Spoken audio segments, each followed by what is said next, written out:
Let me just let everybody know I'm streaming.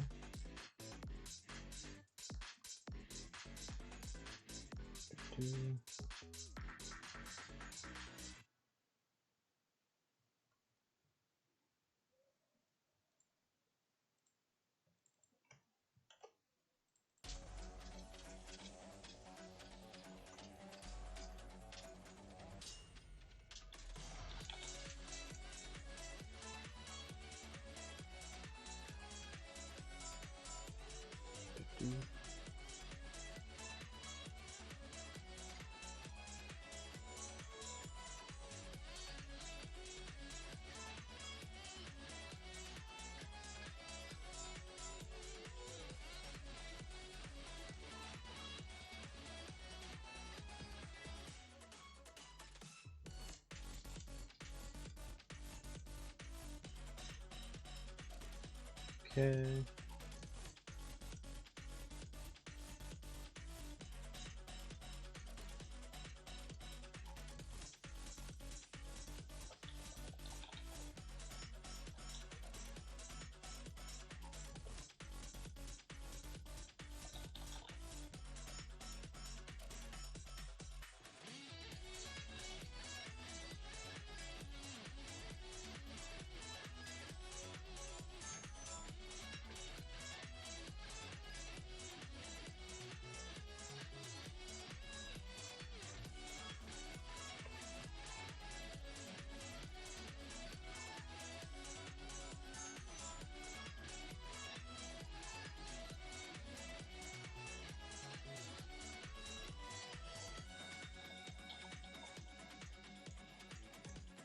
There we go.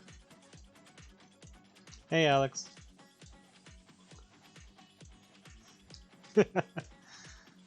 Your faith was rewarded.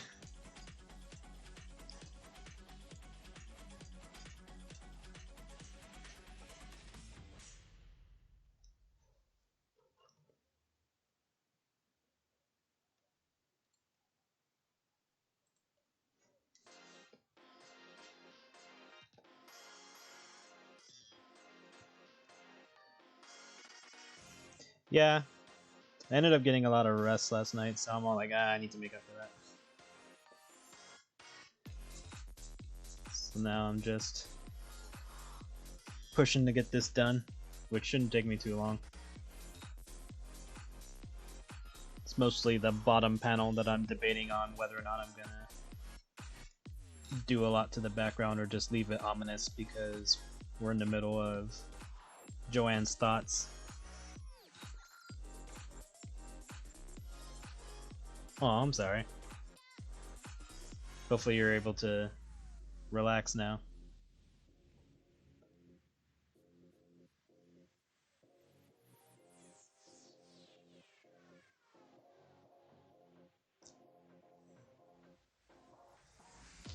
Yeah, it happens. There are like times because I don't, or because my schedule's all over the place and my body's all like, nah, we're gonna sleep now. And I'm like, fine. But I am rested, I've eaten already, I have water, so now I am just going.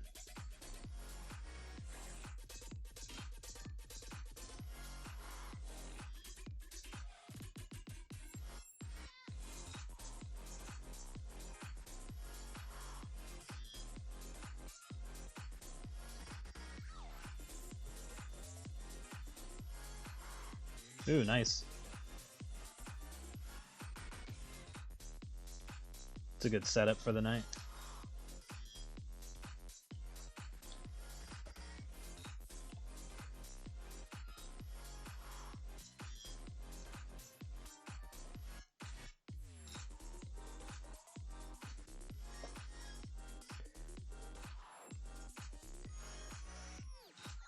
Yeah, I'm fine with naps, but sleeping longer than 2 hours for me is meh. That's a negative for me.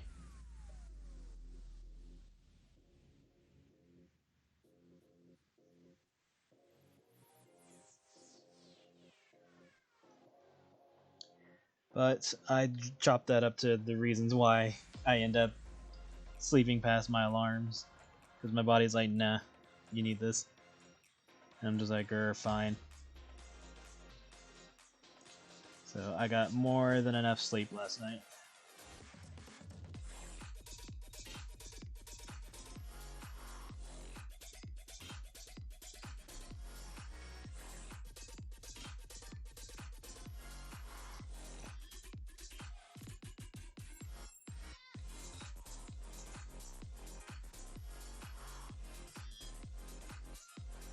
But I do need to probably fix my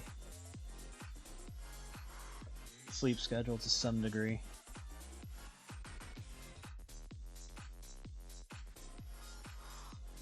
So I'll try to go to bed at like 4, so that way I at least have a few hours of sleep. Maybe 3 if I'm feeling cheeky.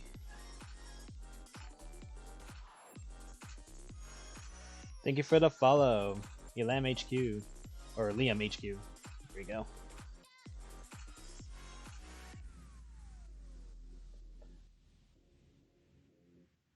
For once, I'm not startled by the sound if I go on like, what the hell is that?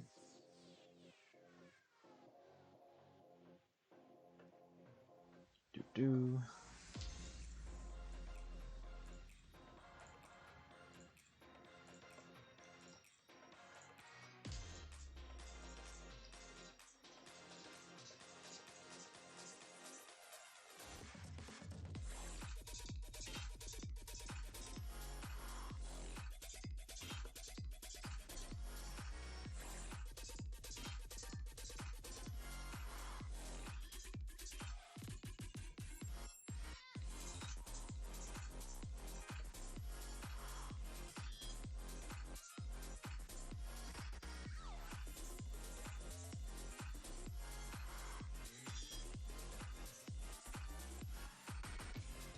And Doran be all angry.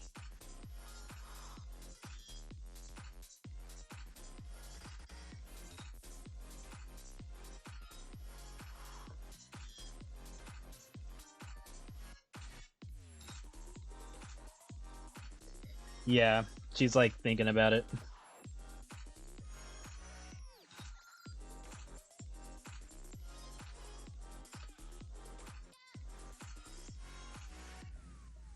And this could be like this could also lead into like some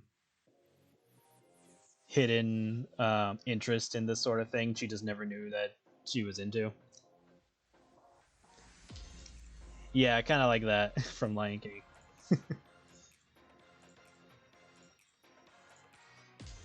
Thank you.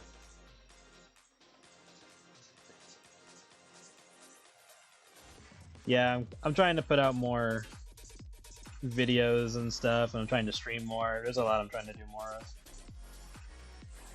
I know I'm like super late on doing all this, but most of my focus has been on the comics. So videos were like not exactly on the top of my head.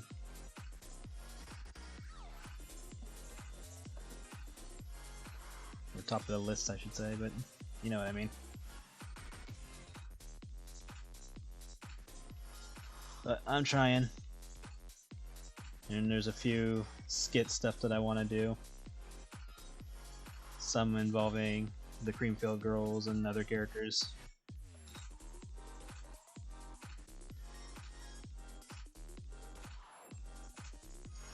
Just gotta make the time to draw the needed scenes.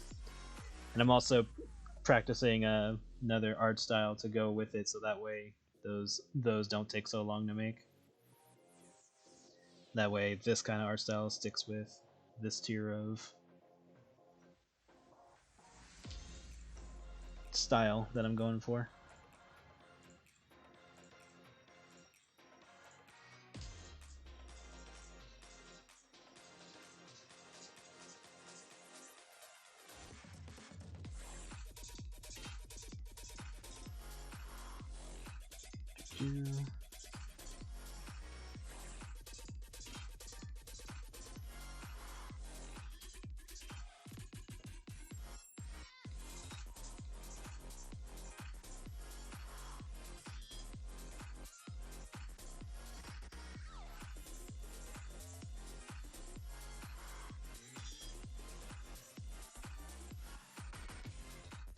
And I do want to put out another card list for YouTube. So likely be either the Madhouse set, one of the starter decks, or the Sinister Society set. Because I want to be more active in that stuff.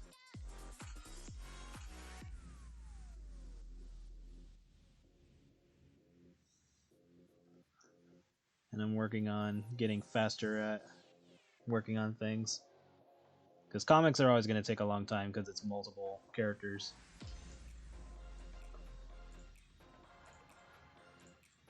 Like this page alone is 6 characters plus objects.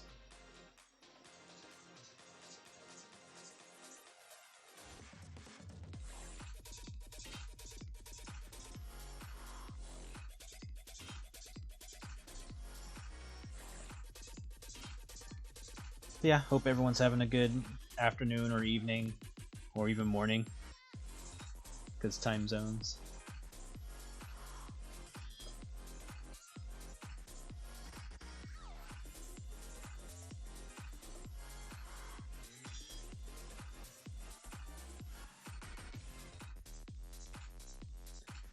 This is why I probably shouldn't render every panel. I know. It's one of those things where it's like I was already doing it for the previous pages, so kind of just wanted to stay consistent.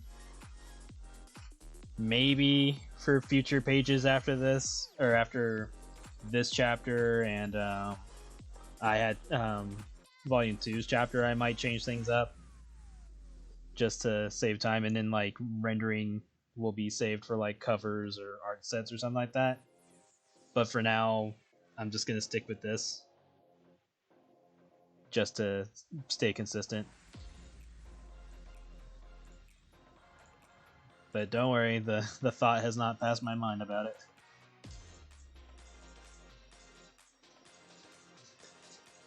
But it's a little hard to imagine what pages would look like if I didn't use this style. Okay, maybe not hard to think about, but I don't know. Probably put me in a mood. Thinking it probably wasn't good enough or something. But that's more of a me thing.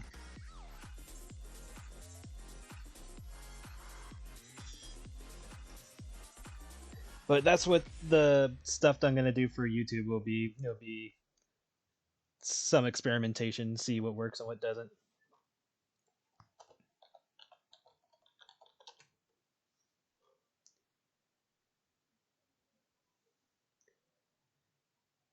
Let's do this one again since this one's longer.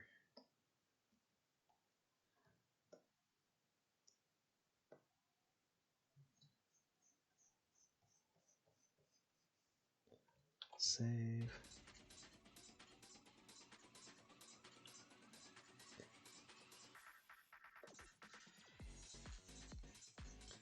And maybe for like special pages I can do rendering like this again to kind of spice things up. So like for example, if I were to make a easier style to color in, but then I want a page to kind of look flashy, then that's probably how the page where Joanne does the giant burp will look. So that will be like the flashy page or something. Or even like the panel itself, to like make it specific for a panel. So I'll consider doing that in the future. But at the moment, I'm gonna stick to this.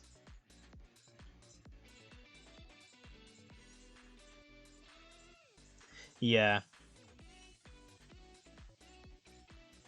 So like I said, not for these current volumes of iHat and Black Circus, but I will think on doing that for the future ones to help ease some of the workflow and free up some time. So that way we have time for other stories.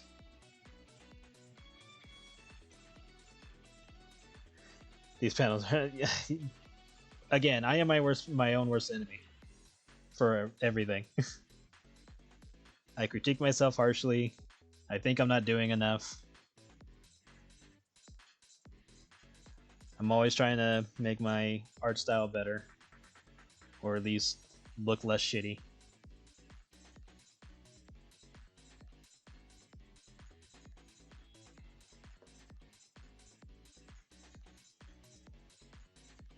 And then among the other things that I'm doing. So yes. I'm not blind to it, but very stubborn on changing it.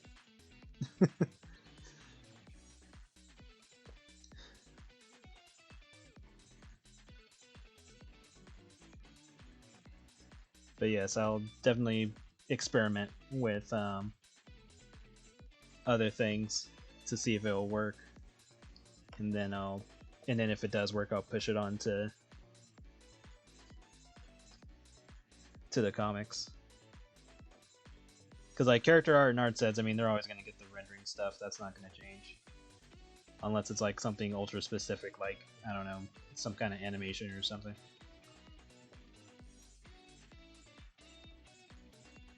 Which I am studying up on that.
And then I'm gonna see if I can try to set up a YouTube live thing at some point, since Twitch now allows simulcasting, so that would be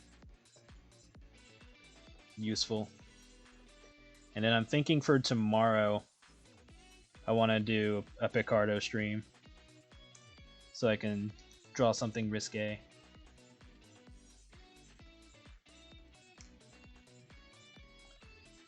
Because I'm thinking for Wednesdays, I want that to be like the risque days.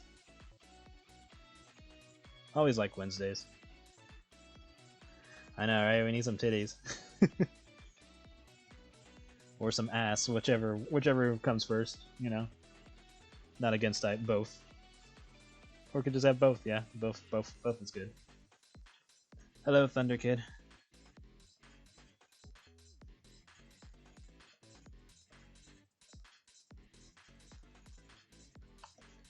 Wacky Wednesdays.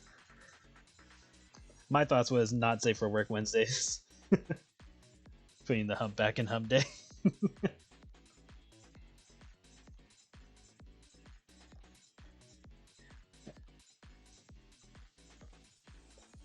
I was thinking of using of drawing Vanilla for the next art set.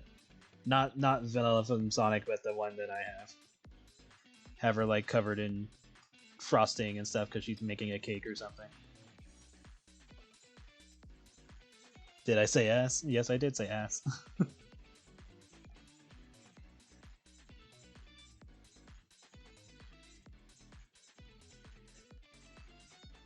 Not safe for Wednesday. Yeah, that works. It's like, oh shit, it's Wednesday.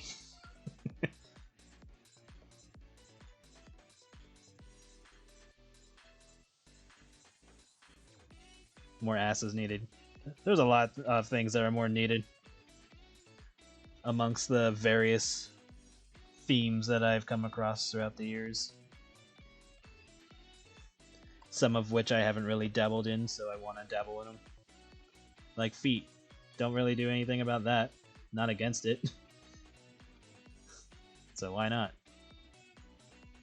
I think I've done feet pics like 2 times. Because I know I did it with Becky, and I'm trying to remember what the other one was that came before her.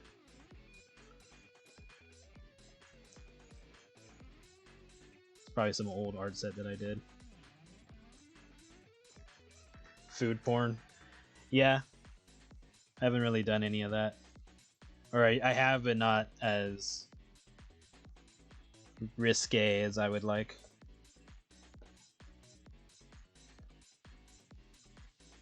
There's like a certain bar for me where I'm like, yeah, that's kind of risque, but could push it further.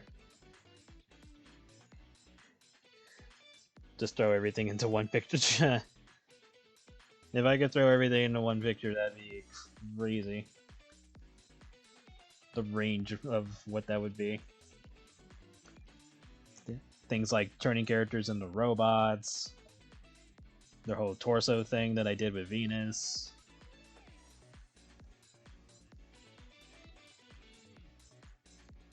Then there's the feet, weight gain, vor, technically weight loss, because that's a thing. Sweat, working out, sports, shower. I mean, the list goes on. Literally anything. It would be too big, honestly. It would be infinity. Like, it was already bad enough when I drew Yorjidov because of how much space I needed to draw her, to the point that it was actually slowing down. I think it was my old computer. It was actually slowing down my old computer because of how big the file was for her. Weight loss worse than scat? Nah. Scat and farting is probably like the 2 that I wouldn't do. And it's just because I'm just not into it. I'm not against drawing it, especially if I'm like commissioned to do so. Like, that's never been like a I'm never gonna do it situation. But me doing it on my own free time willingly, I'm like, nah. Just not for me.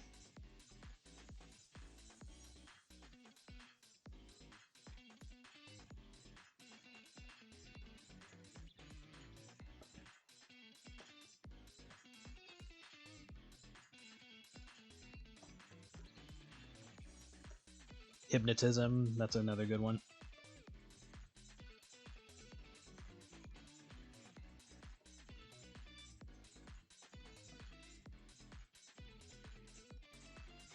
Macro, micro, yeah, those are good. I've done that. I know I've done that a few times in the past. Not as risque as I could nowadays, but that was definitely a thing. I think like a long ass time ago in like the older comics that I did, ones that never got posted, there was a character that I have who's just gigantic, and she puts her significant other between her chests because he's like, you know, a standard height. So like, I don't know, like 5'11" or 6 feet or whatever height that I've given him. But she's like 3 stories, so you can imagine that kind of relationship. Yeah, short stacks. I mean, I've drawn short stacks already.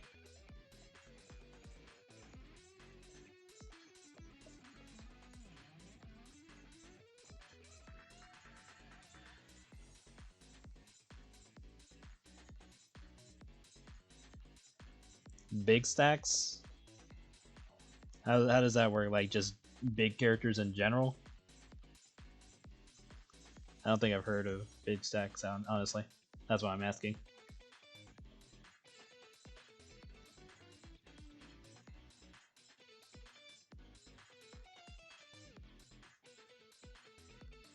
Oh, you're just saying words. Okay. I mean, we can make some shit. Like I did the Soulgasm thing with Jam. which apparently was something people didn't hear about or never didn't know was a thing.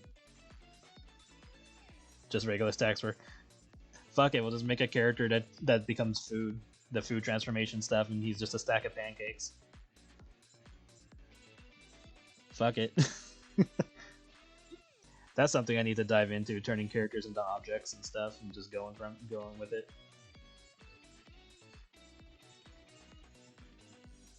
Just have fun.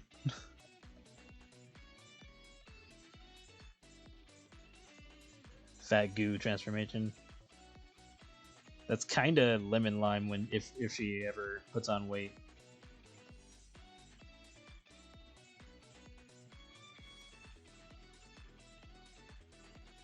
The mayo chef from Rocco's. Yeah, I remember that. Or when Ralph wanted to make the giant bowl of fruit.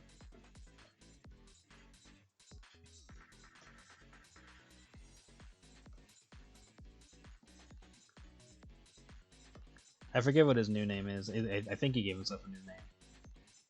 Because I think, well, I should say she, because I think she transitioned in the recent special.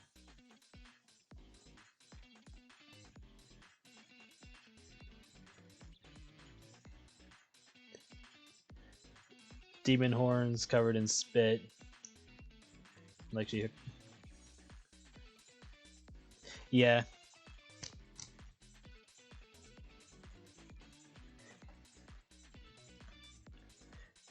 Yeah, because originally I was going to have the idea where she broke them off in order to swallow them. But they could be like covered in drool or whatever. And I did notice that I kind of made the cum that was on her face kind of fade away. But I do want her to mention that she still feels sticky.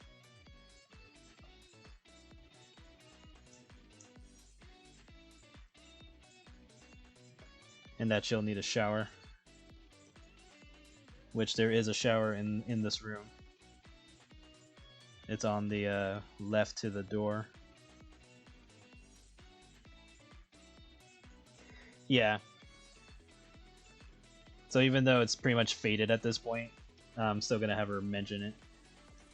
I just don't want to keep wasting the time of drawing the effects of it, but I made it fade over time.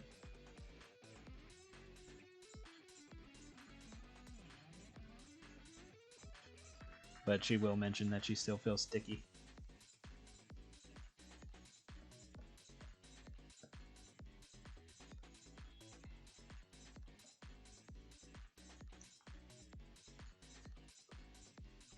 But the sticky part, I think she won't mention until the next page.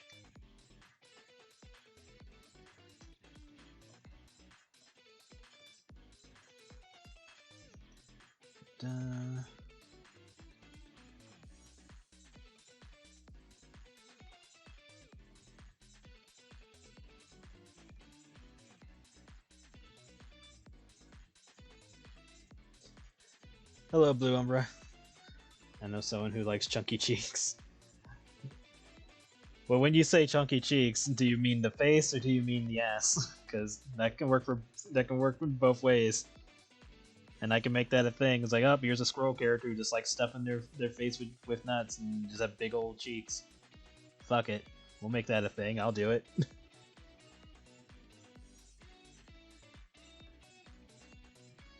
The face kind, yeah. There we go.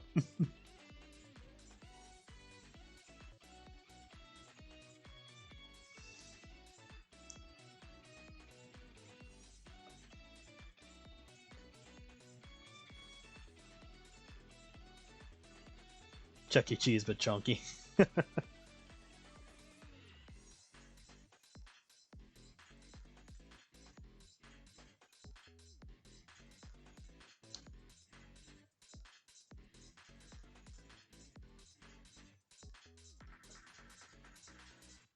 The mouse has cake.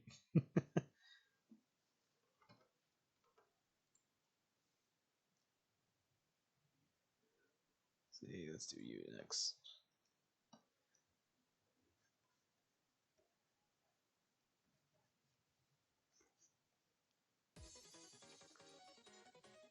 Add some more shadow.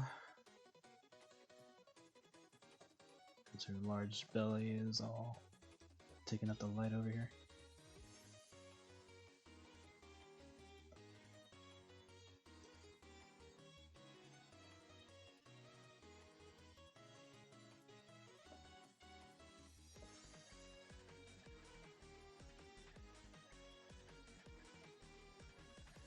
How does one drive a weight gain?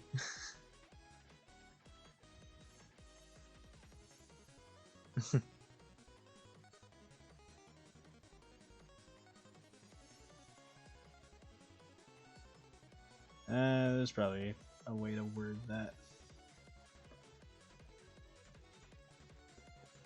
I don't know, drive a giant eclair into someone's mouth and they get huge.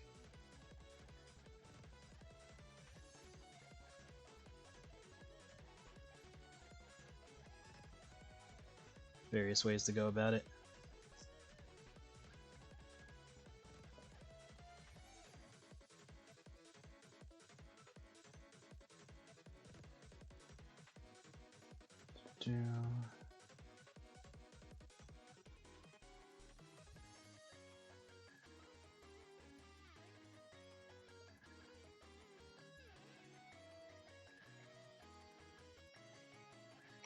Save.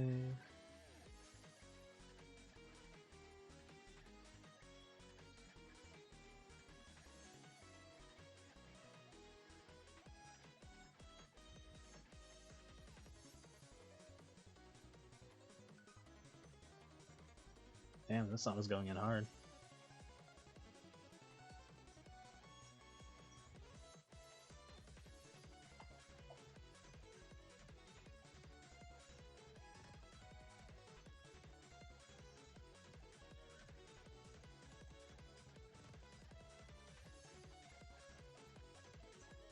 Oh yeah, that character.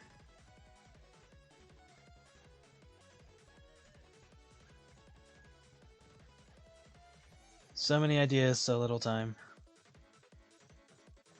But that's why I'm going to work on getting better at that. So secrets will likely have a lot of those ideas.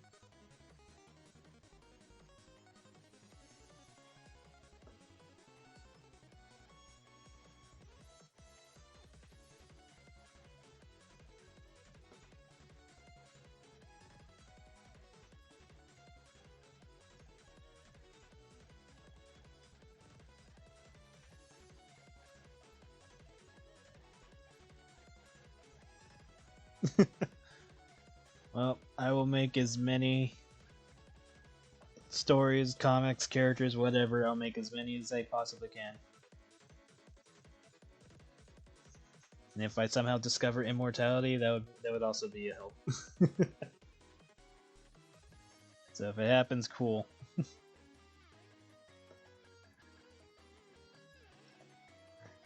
Yeah, 50 more years at least.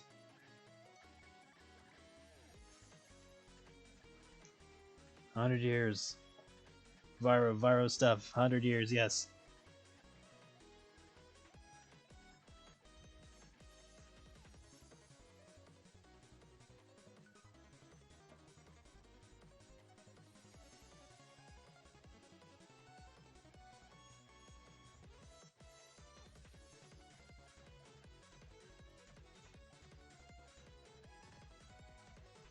Viro and Becky. God damn it. Yes, 100 years, Viro and Becky. Yes, we're gonna do this 100 years. 18 seasons. However long, many that is. Billion comics. Infinite comics. We're just gonna keep going.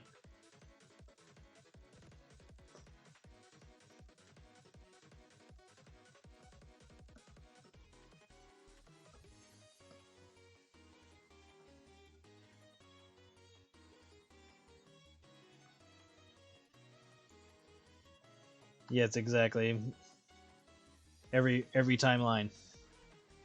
We're gonna pick the timeline that keeps going forever. Becomes a god. God of art. Just keep going. We don't give a fuck about everything else. We're just gonna draw forever. Don't pull a George R. R. Martin. Nah, I wouldn't do that. 20 plus seasons now.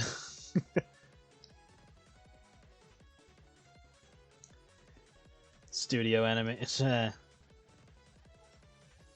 If I get there, I get there.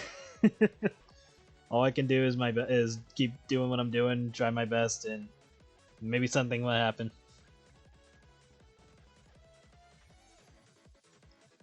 Okay, I think we're done with this part.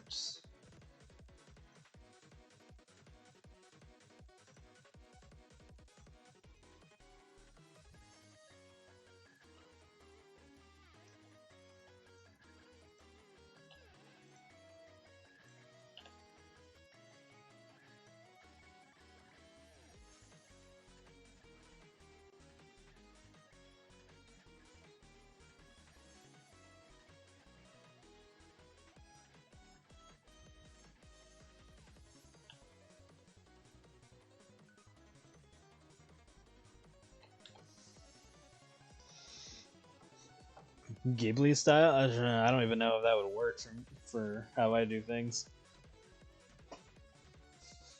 Might have to be. I don't know. I think either Studio Bones or Madhouse would probably fit better. Or whatever animation did the old school Yu-Gi-Oh animations. Or not old school, but like the like every time something got super fucking serious and the details became crazy. That's where you knew where all the money went.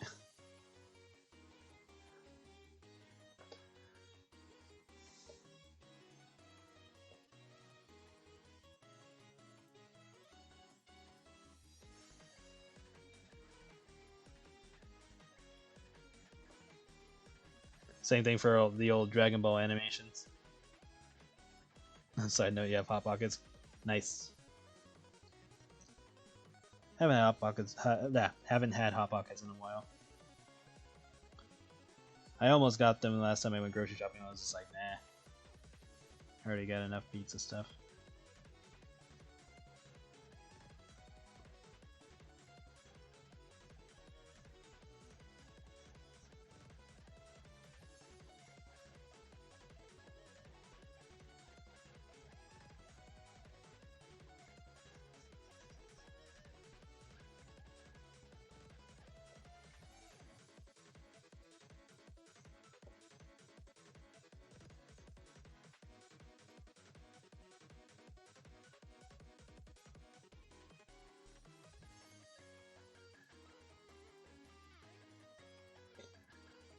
You have a project in mind for a fan art animation about him?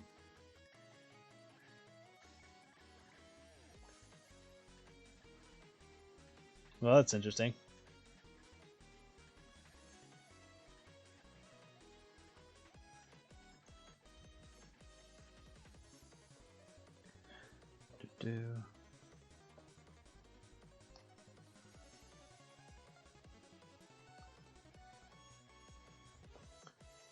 Yeah, I think once I get better at doing stuff, I'd like to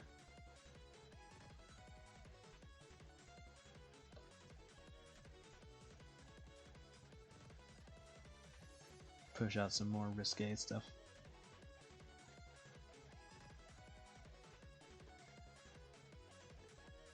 I don't know, I feel like it can still push the envelope a bit more. Well, I mean, it definitely could. Hell, the things I've seen, I know damn well I could. I'm just like, why is all this tame to me?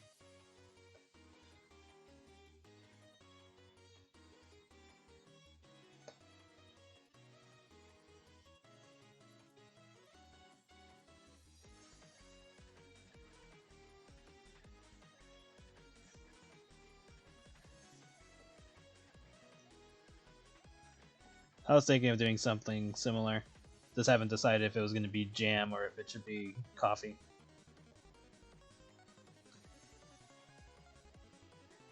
Because I do have that one short animation of Jam shaking her butt. That one's pretty old though. I think I could do better now.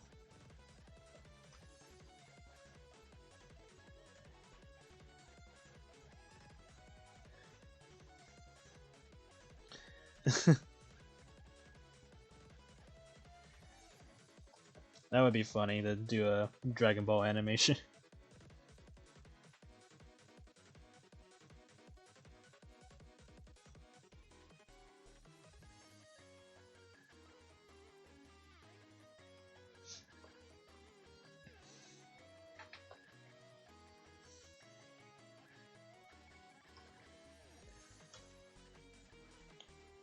If I were to practice trying to do something Dragon Ball related, I would definitely be looking at the animations where they put the most budget into.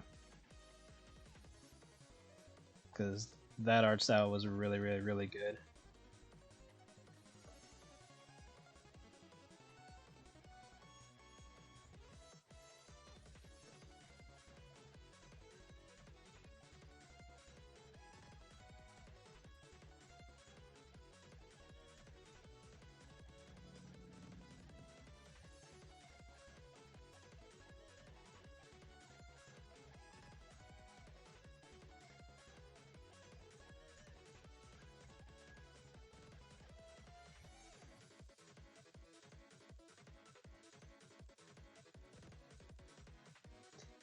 But yeah, baby steps.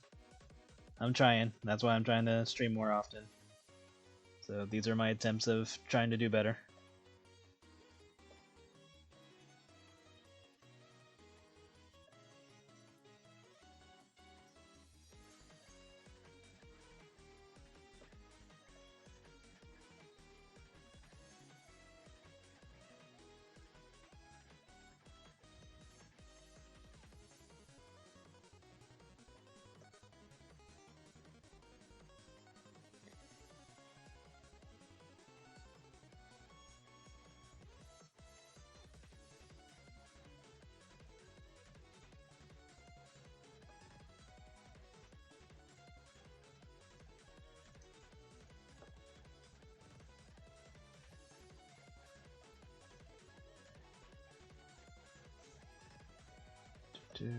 Let's see.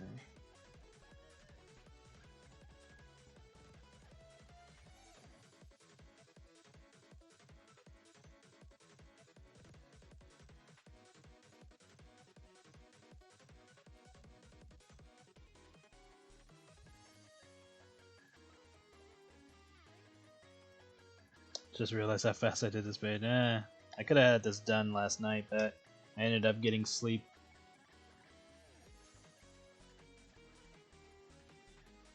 So from my perspective, I'm taking longer than I should.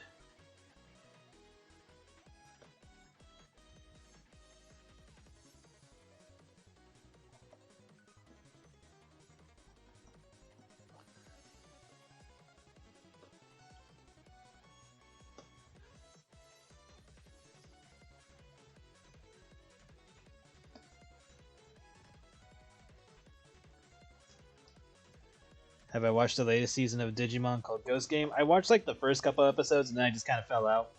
I have seen more clips of it throughout the time that it's been going, and it looks good. It's probably something I'll have to binge once it's done.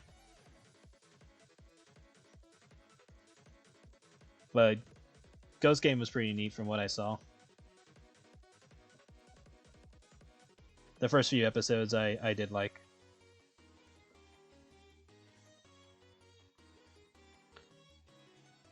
You best be getting a healthy amount of rest. I get rest, trust me, but sometimes I find it a bit of a hindrance.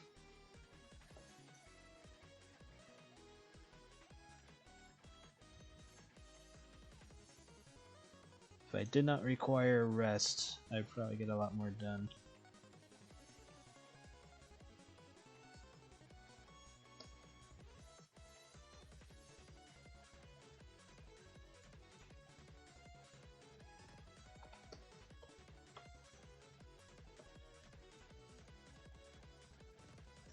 This train your body to only need 4 hours instead of 8. I'm already running on like 2 hours most of the time. Which I think that's what I was told when fucking college. When my teachers are all like, yo, if you're gonna be getting any of this work done, you gotta be like 2 hours. You just gotta truck on. But then again, I'm not sure if they're talking from the perspective of like energy drinks and caffeine, because I don't drink any of that most of the time. So I don't know if they're taking that into account. But that was it was either like 2 hours or 4 hours, but I'm pretty sure 2 hours was the one that was told. But that has been some of my mentality throughout the years. Energy drinks should be avoided, to be honest. Yeah, I've rarely ever had energy drinks. Like the only time I ever drank energy drinks was when like I don't know, I was like staying at a friend's and just needed that kick to drive back home. Thank you. Glad you like my coloring. Her face in the fifth panel feels like she's having internal conflicts. Yeah, kinda. She's thinking about her eating the guy. She just kind of like, huh? Nah, she doesn't exactly dislike what she did, but now she's like kind of wondering if she's like being weird.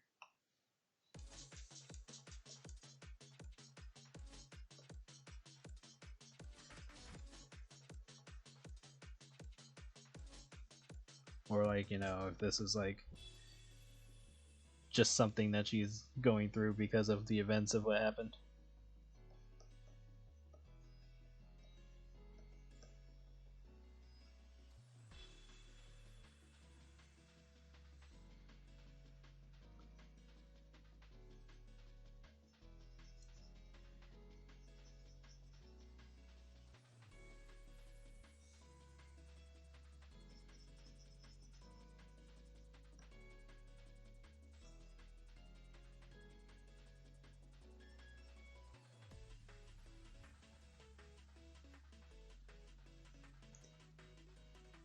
But this is definitely not enough to completely push her over. It's gonna have to be the incentives and other events that will be coming in a few scenes. Because right now we're still in her like dealing with like the aftermath of this. So she's still gotta talk to her boss, go home and figure out how she's gonna either avoid her girlfriend from having this from like discussing what anything that's happened, or think about she's gonna take the offer of continuing to do more vor related things, which she'll be taken to a vor bar with Red to feel things out. Because again, like we still have to come from the perspective that Joanne barely has any recollection of what she did because she was under drugs and stuff like that.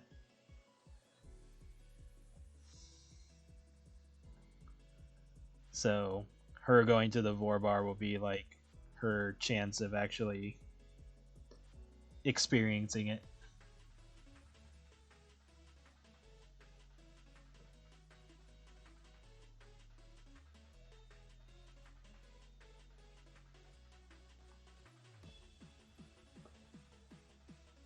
And then that will help her decide if this is something she'll want to do as a career. Because, I mean, she can't really say no to the money, but her getting used to it will definitely curb her thoughts. Because she can say no and struggle, so it's not like she can't, but the money is definitely something she needs.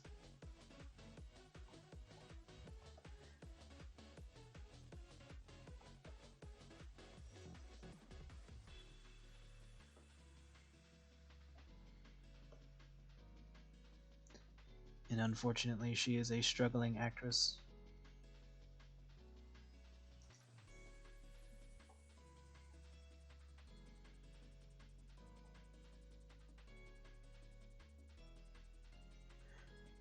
Yeah, she's gonna have like a bit of a bulge on her. hard to really say if she's gonna like actually pack on weight necessarily, because she still won't technically be completely done digesting him, even after her nap. But she's definitely gonna have a noticeable round tummy for a good chunk of time. And then if, assuming her girlfriend sees it, she's gonna have to come up with an excuse on why her stomach is so round.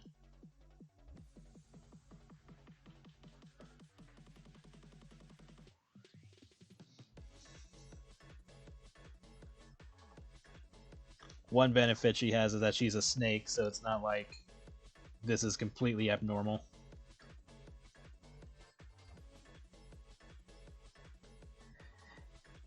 Yeah. That's what I'm trying to get her, no, I'm trying to display that she's at least thinking about it more, and that she doesn't feel as against the idea of war than she initially would have thought that she would have. And that could tie into her being a snake. So maybe it's just a snake thing that she's okay with it. But she kind of figures that she'd be a little bit more horrified by the act. Yeah. Like with Marcy, it was a bit more influenced by Skylar making her hungrier and hungrier, and then, you know, her putting on the weight. But then there have been times where Marcy was snacking on her own without him being around. And it's hard to say if either that was just like the effects of his cooking, or if she's just like actually into it on her own. So maybe in the future, if I ever do like more side comics of those two, maybe for Marcy there'll be like some instances where she's just doing it on her own without any influence from Skylar, just to kind of hint that she does like doing it. And it could also be like, you know, she's already gotten big at this point in time, so maybe she's just accepted it and she's just chill about it. But I would definitely like to show that she doesn't need Skylar to be able to sit down and have like a good meal. Kind of like what she did with Blake when they went to the mall.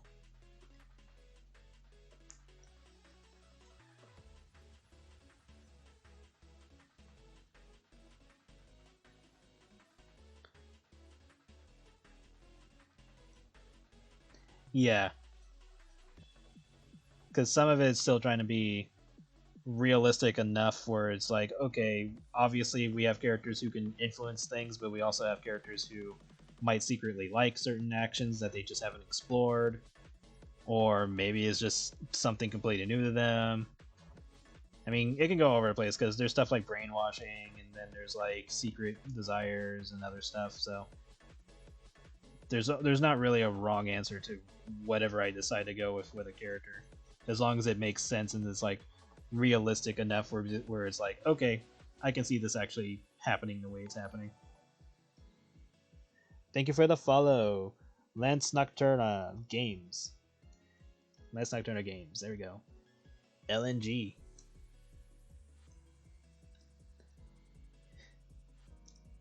Yeah, but that's why I like trying to make it realistic, make it look like it's an actual choice, even if it isn't.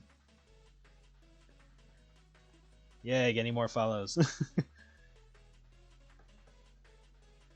Okay, so I got this much. Still gotta do like the top of her belly. It's a bit of a dome.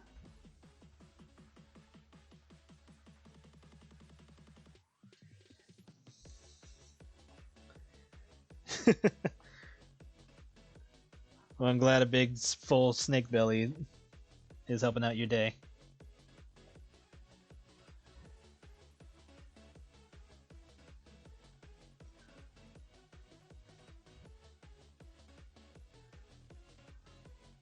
I'll have to look at that later.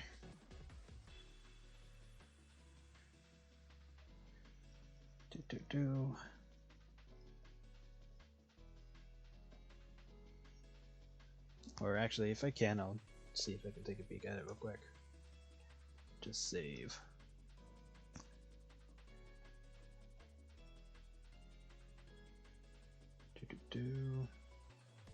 Come on.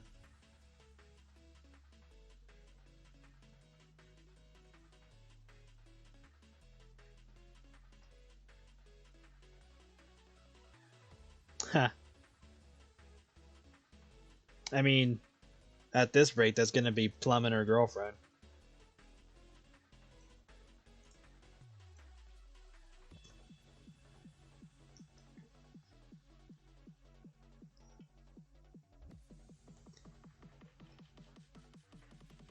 Yeah. Like, once I get past the whole Joanne talking to her boss thing and she goes to the bar, then I'm gonna start letting her let loose, letting her have a chance to experience what she wants, or at least have the acknowledgement that here's her chance to do something further with her life, even if it's not exactly on the green side.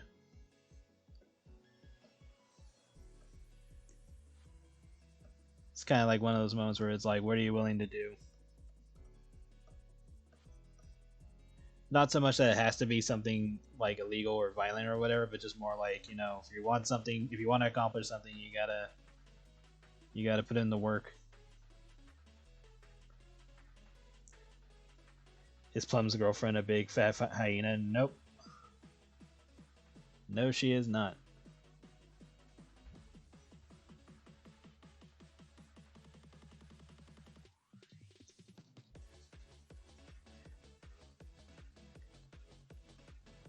Yeah, I've already got some ideas of how I'm gonna go about it when I get to that scene, or to the Vorbar scenes. And it'll also let me introduce a few other characters before she keeps going. She does need to talk to a specific character, though, if she plans on making this career. Because obviously there's only so much she can do at her normal size. I mean, Plum's okay with men too, but she definitely prefers women.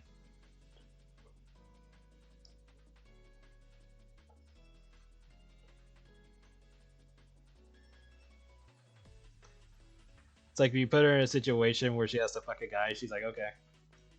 But put her with a woman, she's like, oh, yes. Especially if they have a nice ass. By the way, since I've never gotten a chance to say that loud, this is my first time with that.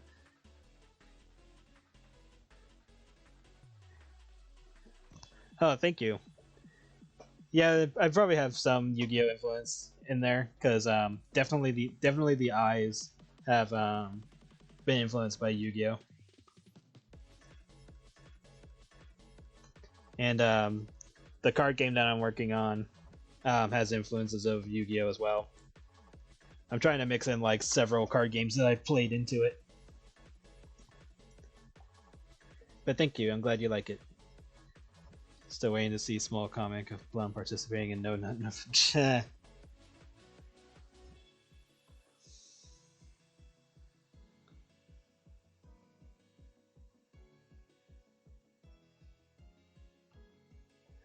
She's waiting for December so she can have Dick Destroying December. The triple D's.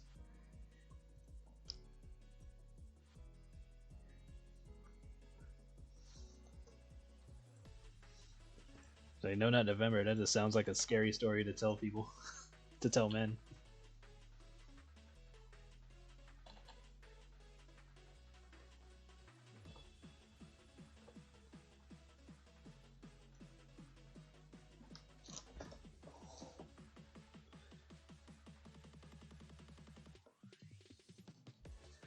Okay.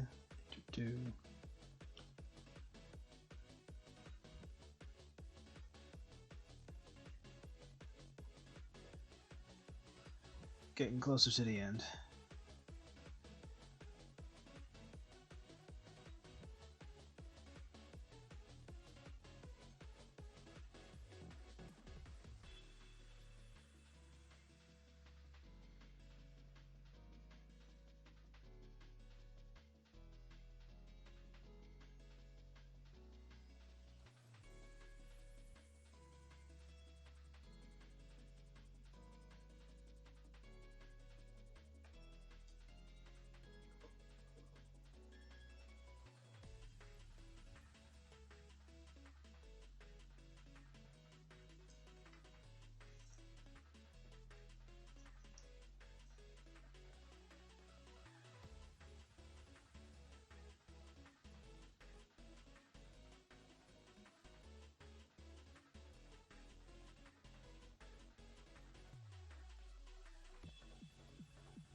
Alexter, thank you for the follow.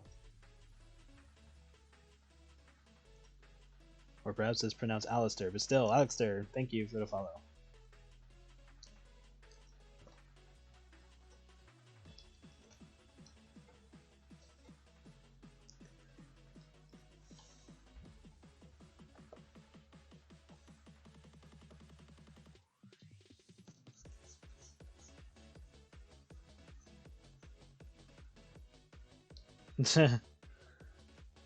I know, we got like, what, 3 follows? Or 5 within the last few days? Yay! Now I just gotta keep it up.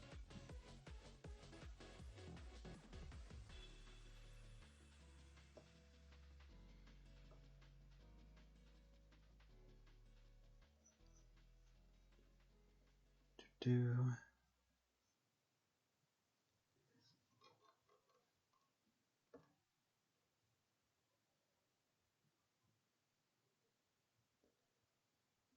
And let's try this song.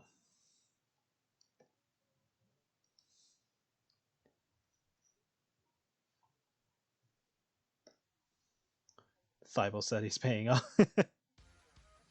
Right.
Good on this part.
Yep, that's Emerald. She might have like a slight appearance change, but yep, that's her.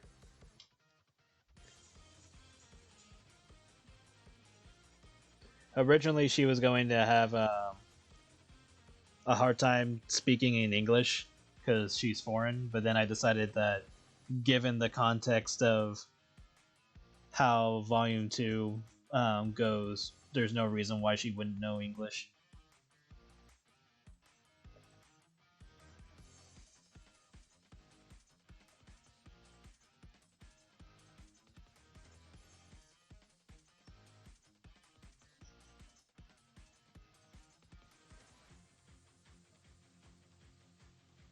And I think at one point originally I was going to make her Indian, which is why she has the markings on her face, but now they're just natural markings.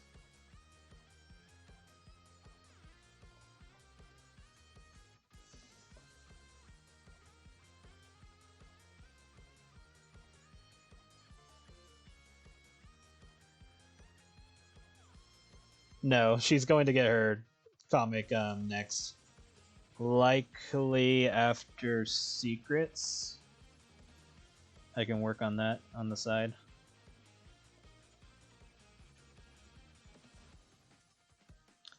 I want to say after Secrets. If not, then it'll be after one of the main comics.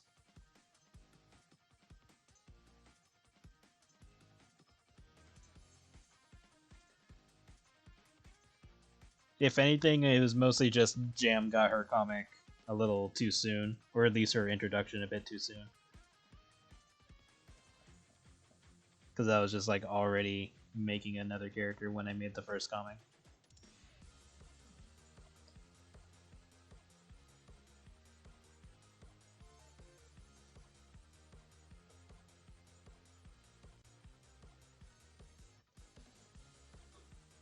Yes, Volume 2 takes place before Volume 1.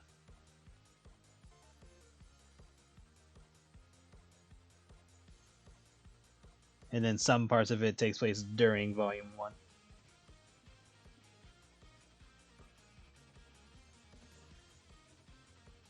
Hey, Jet.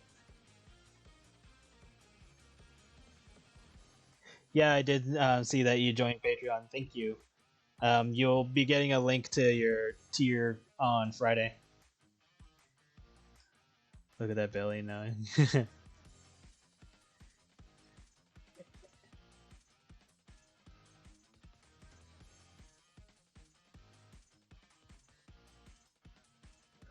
April Fool's gag before it opens.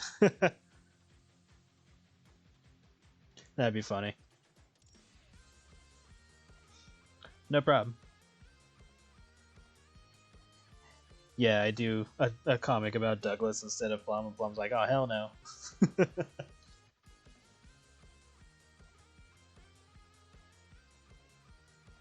Okay, I think... no, do some of her head.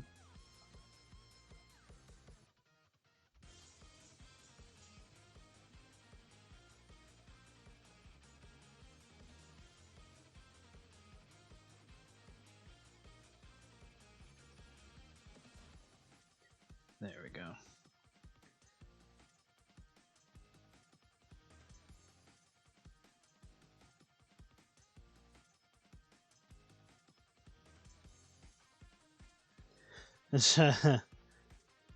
The lore of my series is already fucking massive. And a lot of it has either been somewhat shown in older comics that are going to be reworked due to new continuity and stuff like that that I'm trying to keep in line and balance. And then there's like some lore that's only in like text form at the moment. So yes, I do not envy. I mean, one person already did go through like literally every fucking thing that I've posted, and like tried to put everything together. And I'm just like, Jesus. And I even told the person, like, I am so sorry that you put yourself through that.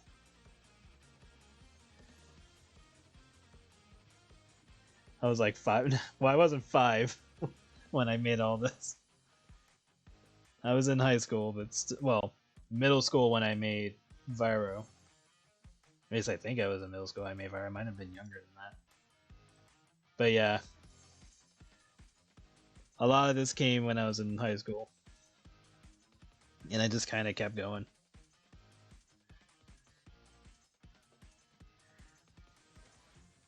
I think I'm gonna get this way.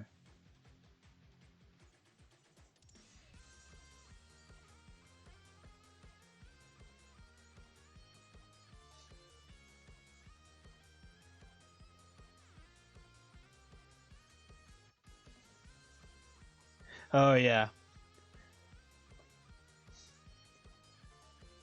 because the whole idea for the TCG is that there is a character named Jolly who has the ability to turn to basically he basically looks into people's souls and he can make cards out of whatever he finds, and so eventually he just puts them all into an actual game, and then he makes like he has these devices developed that allows him to use his power like um worldwide, I guess would be the best way to put it.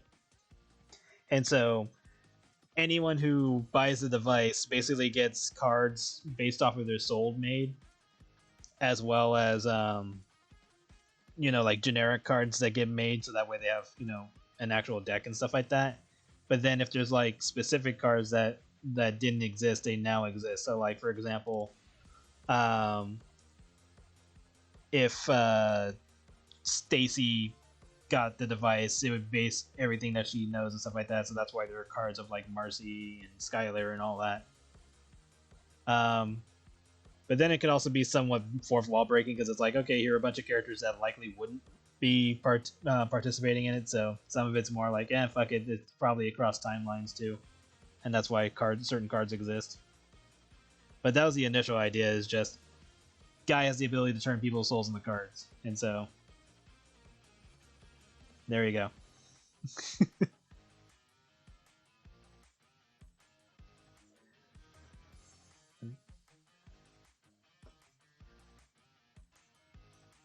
And then of course he can just make like normal cards if he wants to for his game. And then of course some of it's just me making cards of characters. So I will say that the characters themselves are probably just me inserting cards in, but then like random things like the Bad Bombers or the Royal Knights, those are just like cards based off of the users who wore the device, or at least people that know them.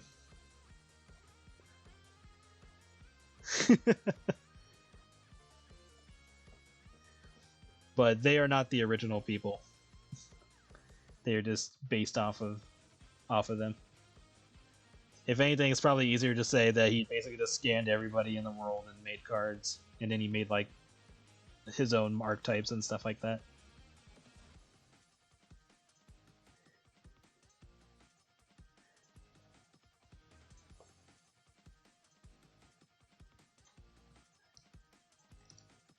I don't. No, Stacy wasn't in the Creamfield one, but she did have her own section in iHat where she was in the card game, or where she was battling a player in the game.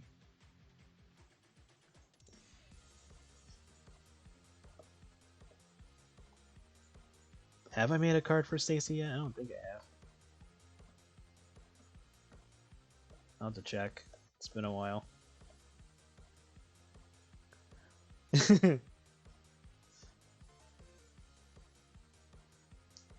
Yeah, Black Circus is basically just a spin-off of iHat, focusing on some of the more sinister characters. Some a bit more immoral than others.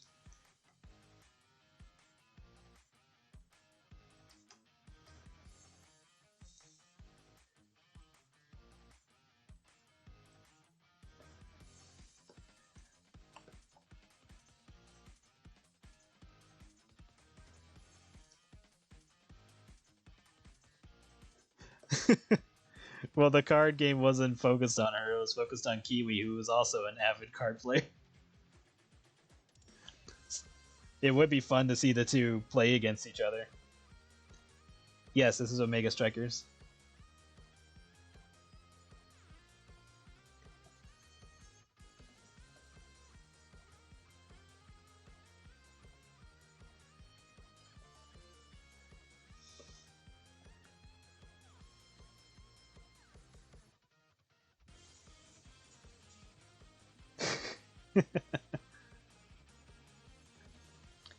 It would be fun to have like Kiwi versus Stacy or another character in the future. Show off more cards. Maybe different archetypes.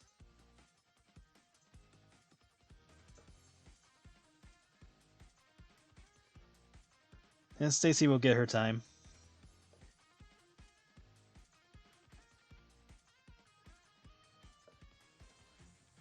Unfortunately, she won't get revenge against the guy who took her card. Somebody else beats her to it.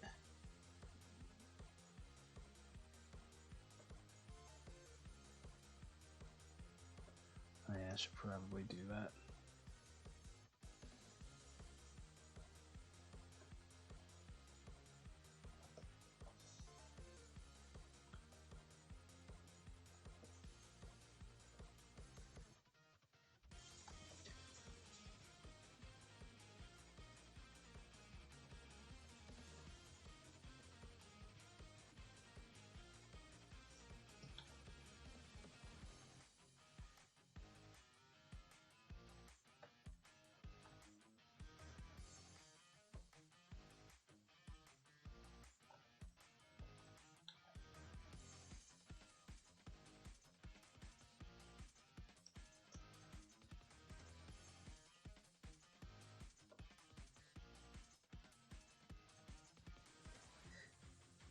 Yeah. That was before Stacy went fucking crazy and started fucking metagaming. Because she's like, oh hell no, I'm not letting that happen again.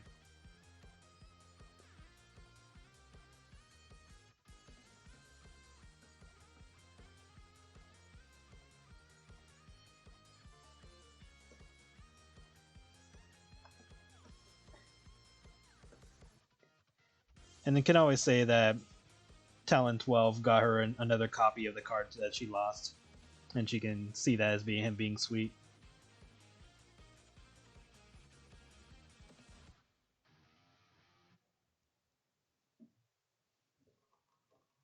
Where it's like, oh, that's cute. He got her.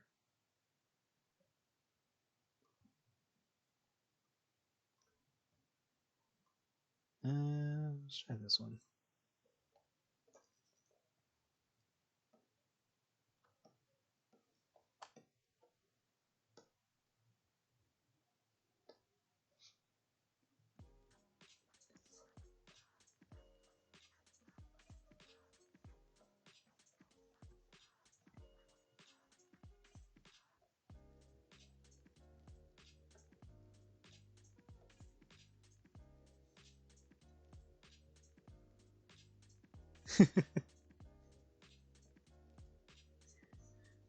Yeah, if I haven't made a card for her yet, then I'll definitely do so.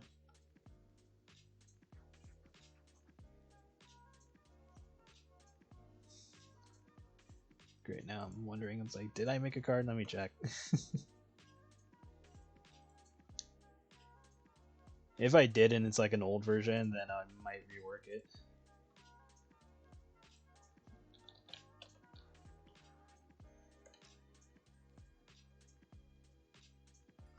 Yes, I did. Oh yeah, it's an old version.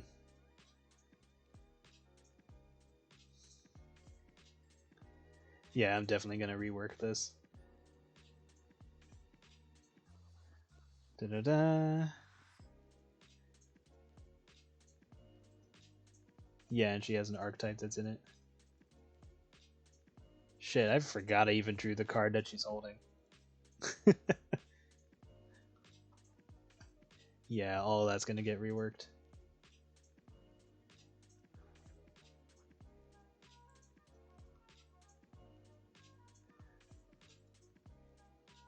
Oh, I actually have a Stacy deck folder. Oh yeah, I am. Damn, how long ago did I make these? Because they're not the original versions, but they're definitely not the. I made these back in 2018. These things are 5 years old now. Jesus. Just gonna lay down here and die, okay?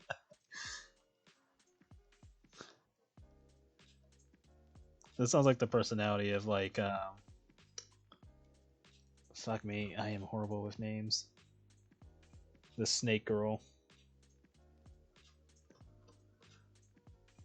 The snake girl with the lantern. Let me find her.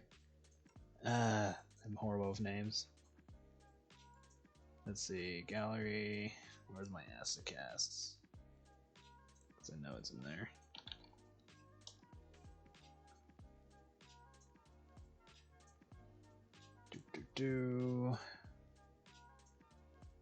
For some reason the name Lily comes up, but for some reason I feel like that's wrong.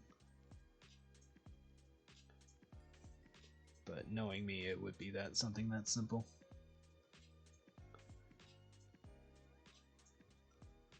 Damn it, where are you?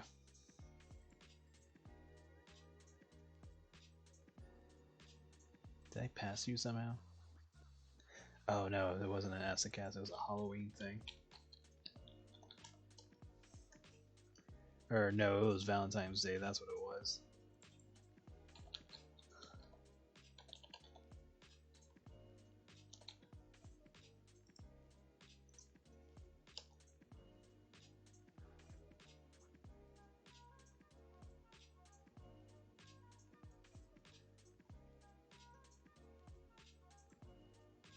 Or maybe it was Halloween. No? Shit, where is she? Great, now I'm all like tripping out. Not in this folder. Not in this one. No, her ass is in here. It's one of those things where it's like you know you did something, and for some fucking reason you can't find it. No, Jesus. Woman, where are you? There she is, Jesus. Yeah, it was Valentine's Day.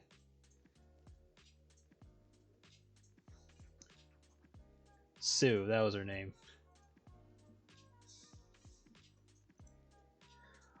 Lost in Dropbox word. No, luckily I could just, if I know I posted it somewhere, I can just find it on like DeviantArt or whatever. Yeah, Sue seems the type who would just be like, I'm just gonna lie here and die, okay? For someone whose name you use constantly, you think Viro would have a more important role in the collective stuff. Yeah. I used to draw him a lot. Trust me, he was in a lot of the older stuff that I have. A lot of stuff that I have yet to post, because I don't know. It's not so much that I wouldn't, it's just, I don't know, it's not relevant now. Maybe I'll post it for shits and giggles someday, but at the moment now. But yeah, he's definitely taken a backseat for quite a while. He was originally going to show up in Creamfield for the ending, but a lot has changed since then, so he's not going to be a part of that. Or maybe he can be, but it'd be at like the very, very, very end of it where Purgatory is no longer necessary or something. But we'll see. But he's like not needed in this case, in this situation anymore.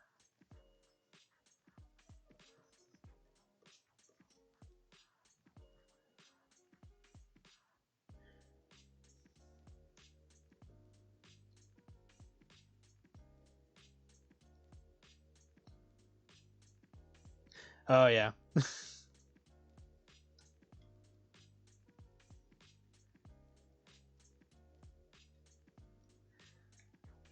I always laugh when people assume. Well, one, people assume I was a woman.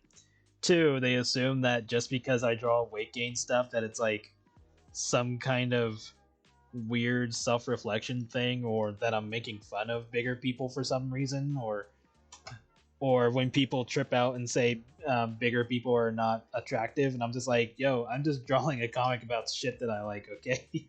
Or shit that I think is interesting. I'm not trying to tell some like deeper underlaying lore story about myself or anything. It's like, nah, I thought this was fun. That's the extent of my thought. But Fire and Vaughn, actually, yeah, I know. Like I've shown Vaughn a few times, but he's definitely need more screen time to kind of justify a few things. But yeah, I've dealt with nonsense from people. Like even before iHat was even a thing. Like whenever I drew fat characters, like Nemesis for example, I've had people come up to me and well, not come up, but like message me saying like fat people aren't attractive and blah blah blah blah blah, and I'm just like, okay, that's your opinion. And then anytime I drew a character getting killed or something, they're like, oh my god, this is not good or blah blah blah. And it's like, what? How would you feel if an animal got killed? And I'm like, if an animal got killed in real life, I feel horrible because unfortunately I've seen that stuff happen. Hell, I've seen a dog get skinned alive. That's not a fun thing to watch.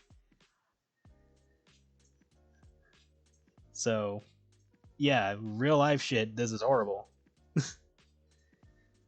But me just fooling around with artwork and shit like that that's full on fantasy, that part I'm like, dude, this is just art, dude. Calm the fuck down. And if I think a person who's big in real life is attractive, that's my decision. Which, luckily for me, I do find them attractive. And also, luckily for me, a lot of my friends are women. And also, luckily for me, some of them are on the thick side. So, 10s all around for me.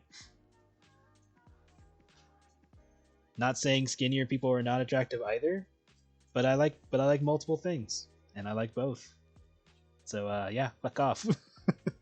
But yeah, it was just weird as shit. People would just like try to convince me that heavier women were not attractive, and I did not understand that.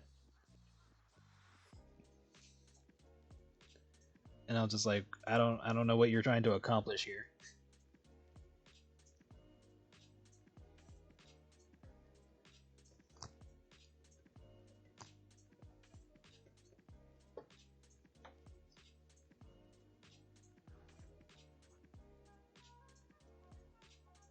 Oh yeah, the whole age thing for fantasy characters.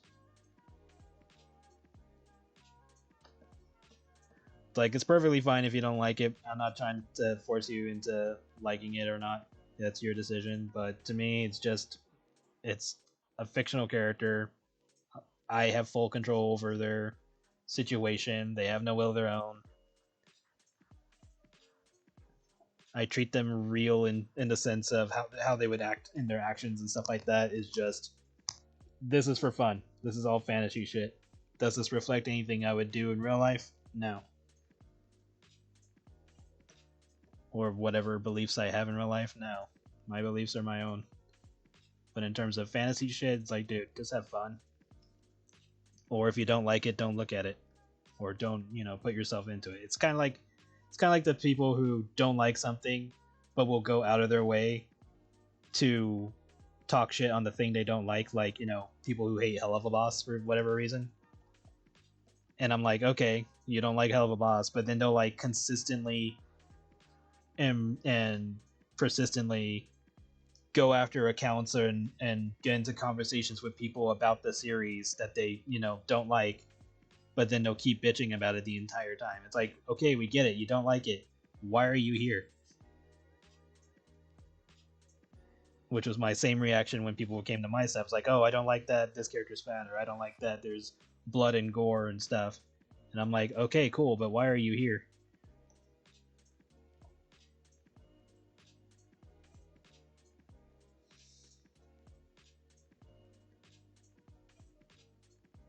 Yeah, I don't know. It's just people trying to gain attention for whatever reason.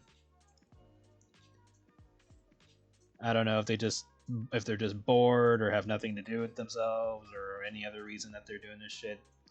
I don't get it. It's kind of like people who go on like forums and just continuously hate on other people or talk shit about people who ended up becoming popular or at least well known to some degree. But like the hate is just completely unjustified. And I never understand it. And there's nothing wrong with like critiquing somebody. Like if they do something you dislike, you have you can have the opinion of not liking their choices and stuff like that. That's perfectly fine. But to just hate them for nothing,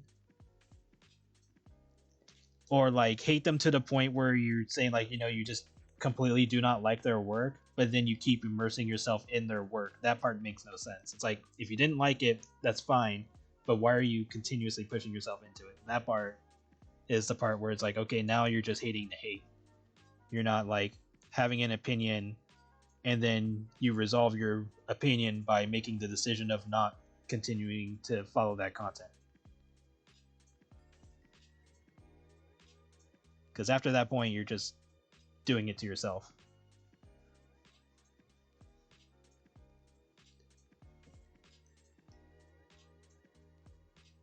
Yeah, exactly.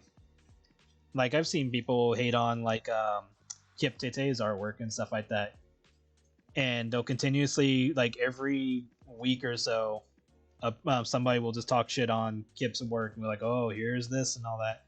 And in the beginning, some of their opinions was valid, but then, like, after a month or so of them bitching about the same thing, or just saying that Kip isn't good at what they do and all, I'm like, then why are you still following them? You clearly say that you do not like their work, you do not like their writing, or you don't like that they pair up certain characters and stuff like that, or that some characters act like other ones.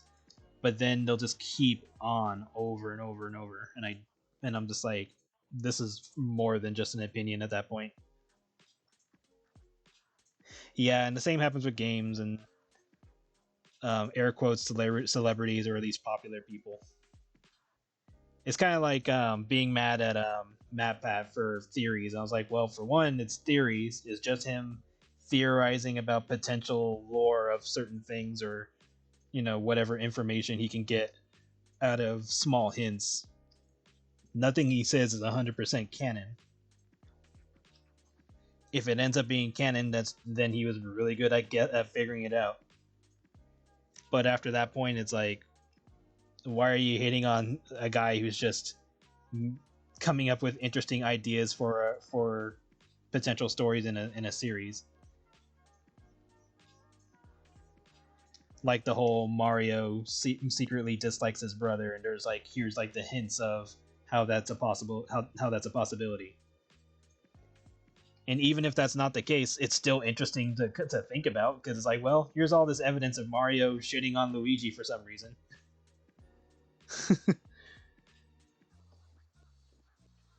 And it's like, huh, that's kind of weird. I wonder why Mario's doing that. And there's like no closure to it. It's just an interesting thought.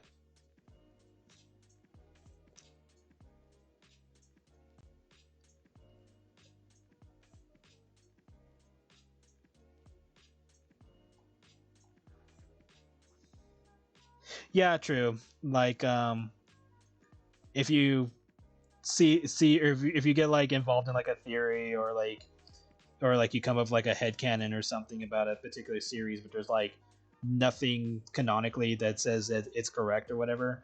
It is a little bit bad when some of those theories try to get forced onto the actual series of something when that wasn't supposed to be the case. Because then people will assume that's where it's going, and will get disappointed if the series doesn't do it.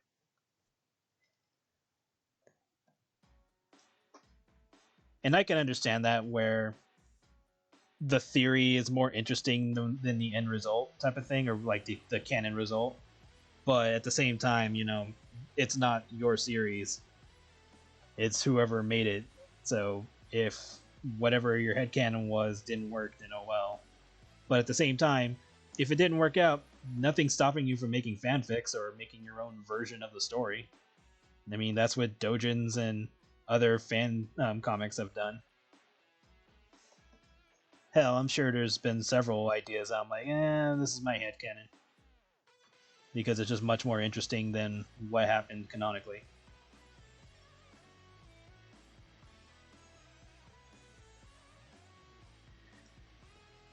Yeah.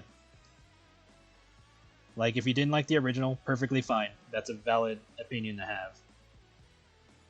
But don't try to, like, force that as the actual canon when it isn't. because then you're just going to end up confusing people, and then when that stuff doesn't happen in the actual series, then it's just going to cause issues for people later on, especially yourself, because in your headspace you're thinking the story is one way when it's never been that way. And granted, some people like Scott Cawthon has changed his story ideas based on theories, where it's like, oh, based on these things, this is how the story could go. And he was probably like, oh, you know what, that does sound like a good idea. I'll try to gear things towards that idea. Like, he said that, he's done that. I think he said he's done it twice. And then I know from the reaction to the FNAF movie, he's already said that based on people's reactions and suggestions from the first movie, he's already changing the second movie's script to reflect that. So who knows what that means? It could mean that maybe it'll have more jump scares, or maybe it'll be scarier in general, or maybe be a little bit more clear on some things.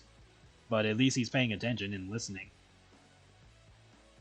And, you know, he doesn't have to listen. He could just do his own thing. He could just completely fuck off from theories and stuff like that and just continue on doing his own thing. And he's completely valid in doing that, because, you know, it's his series. He can do what he wants with it. So, just one of those things.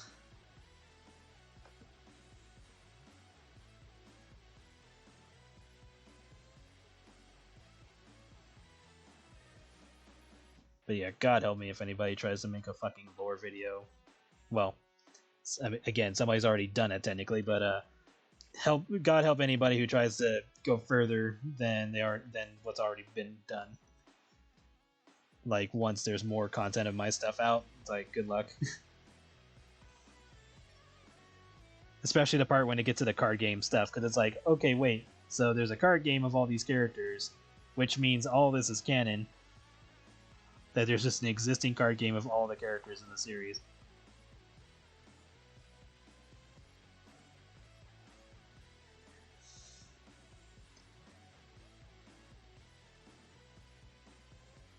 Because Kiwi just straight up uses cards of various characters from iHat.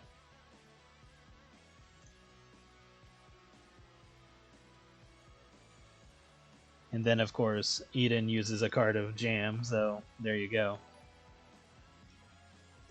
Enderpony, thank you for the follow. Or Enderpony 2. Goodness, today is a active day, isn't it? Exactly, I'll make my own timeline with blackjack and hookers. That's basically what I did when I thought that the Archie Sonic comics were done at the time. Because before I started making World Gates, I thought Sonic ended at issue 50. Because the place where I got my comics, which was a Stater Brothers at the time, just stopped selling the comic. So I just assumed they stopped printing it, because the issue that they stopped on was 50, and 50 was when they defeated Dr. Robotnik. So from my perspective, I'm all thinking, oh, was that the end of the series? And it wasn't until like issue 133 that I got back into it, because I managed to find a comic book store that had the Sonic comics, and then I was like, oh shit. And so that's when I got back into Sonic. And then I backtracked and read everything else.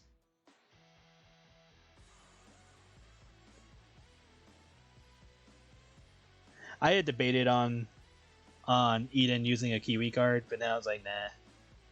I think it was more impactful for her to use Jam.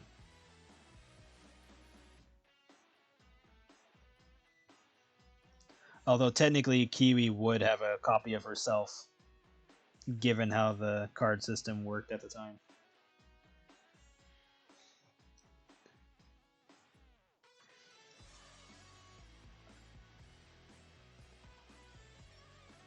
And Becky just breaks all continuity by mentioning shit beyond you. Yeah, she's a bit of a fourth wall breaker. Speaking of Sonic, did they ever continue the Sad AM storyline? Technically, the Sad AM storyline continues on through the Archie storyline, because it's based off of Sad AM. If we're talking animation-wise, no, because it got canceled after the second season.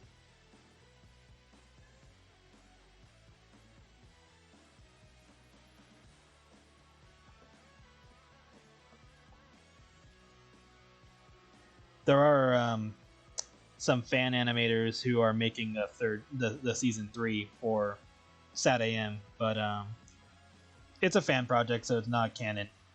But I think it's fun. It's fun that they're doing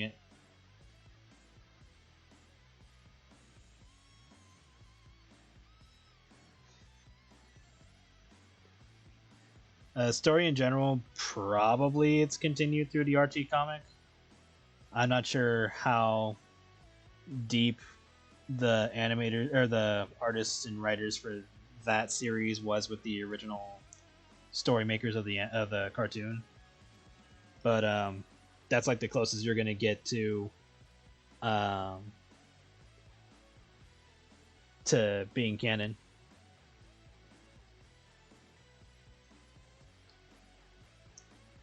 So just go straight to it. I hope you're okay. What's being drawn? Oh, you're obsessed with Booty Trap. I am working on this page of Black Circus. Archie tried continuing, but yeah, Penders happened. They had to reset the story twice, and now we have IDW. Honestly, I think Sega should just take their licks with what happened with the whole Penders thing. They should still use the characters they are legally allowed to use. If they have to change some things around, so be it. Like, if they can't have a whole fucking organization that are echidnas, fine, but that doesn't mean they can't have a tribe of echidnas, because that was already a thing.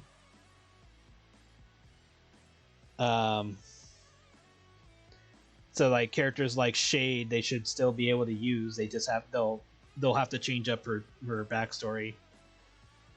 And I know that Ian is a little iffy on that because it's like, you know, if he brings back the characters or certain characters and they're not 100% the same, or they have to be reworked and all that, then they're not technically the same character, then what is the point?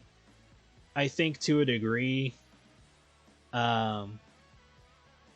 he kind of just has to accept that they have to be changed in order to bring them back. Because, I mean, that's going to happen with the Freedom Fighters anyway. Like, they can still be the same characters, but they'll definitely have different origins. They're not going to be associated with Sonic initially because there's been such a giant time gap, as well as Sonic Forces happening. Because it's like, Sonic Forces technically would have been the best time to have them in, or even Sonic Frontiers to a degree. So it's one of those things where it's like, you know, you're kind of gonna have to change something in order to get what you want. But that's assuming Sega even allows them to do it anyway.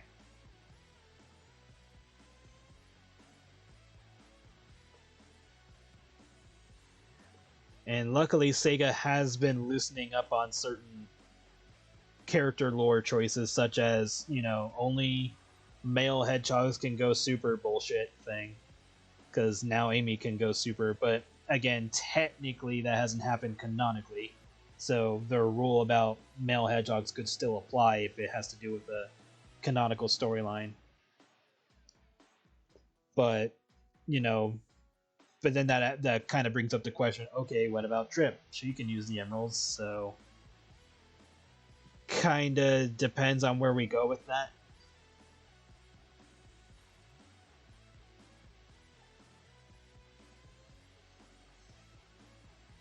It's one of those things where it's just like, can we just have the characters have fun?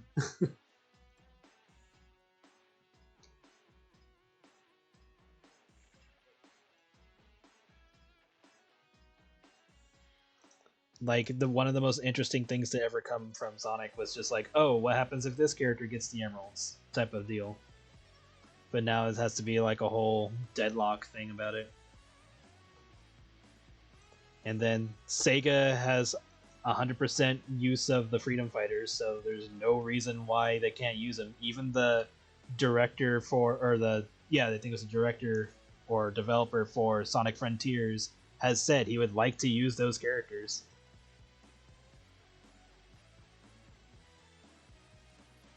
It's just all up to Sega to give him the okay. They retconned the superstar, then they changed the text for the emerald screens to have superpower. That's stupid.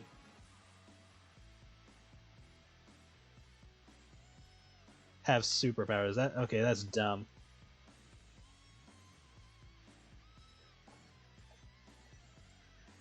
That is 100% dumb. I think I'm gonna move this to a different folder.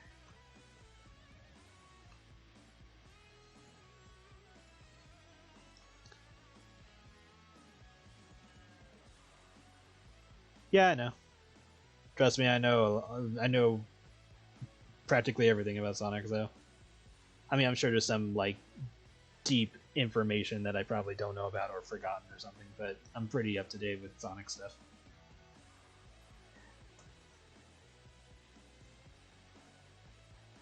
But like, okay, does the Emerald say, or I'll have to check, because if it says they have superpowers, if they have all 7, or if they just have superpowers when they get an Emerald, because there could be a difference there.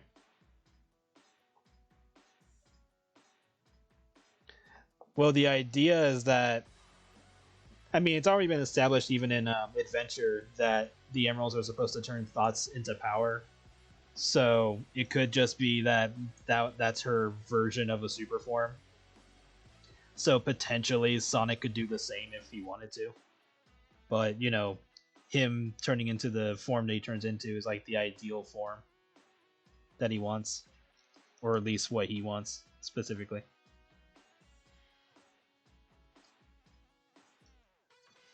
So it's more about personal choice. At least that's how it's being assumed.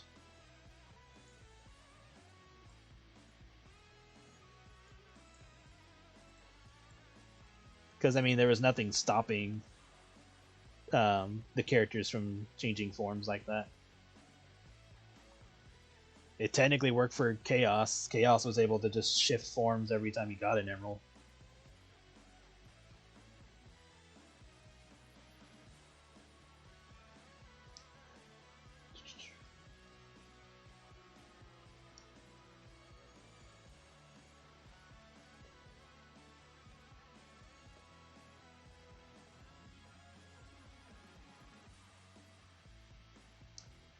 Well, it could have been something as simple as just he wanted more power, and that's what he looks like with more power. Doesn't necessarily mean he was thinking about Dragon Ball.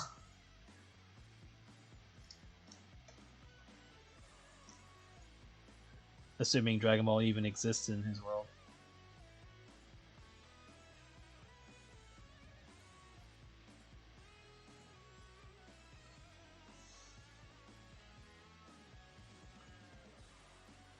But who knows? I mean, Hatsune Miku exists in his world, so fuck it. Or at least a creature that's, or a character that's like Hatsune Miku.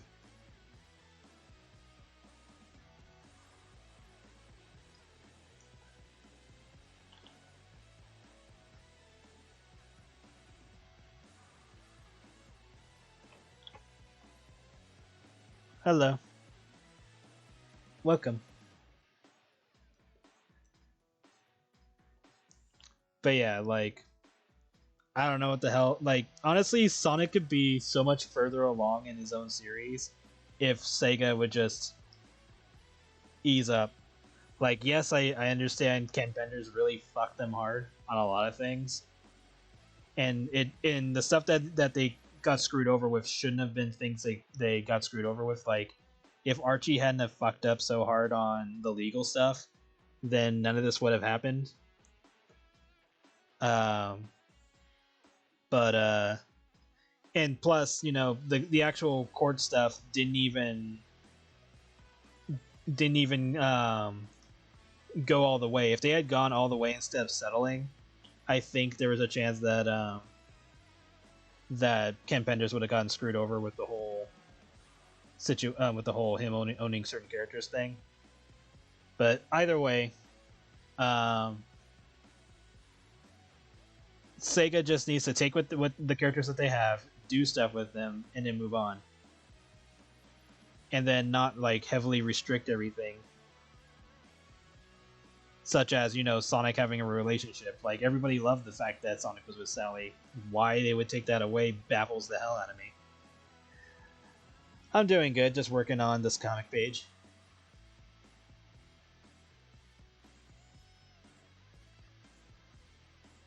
And again, I've been into Sonic since forever, so that's why I'm so passionate about this shit.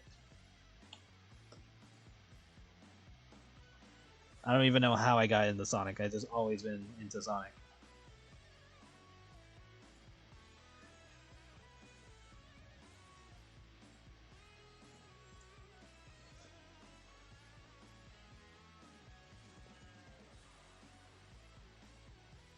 Oh, the horny time segment. Yeah, that was me inserting the whole waking thing.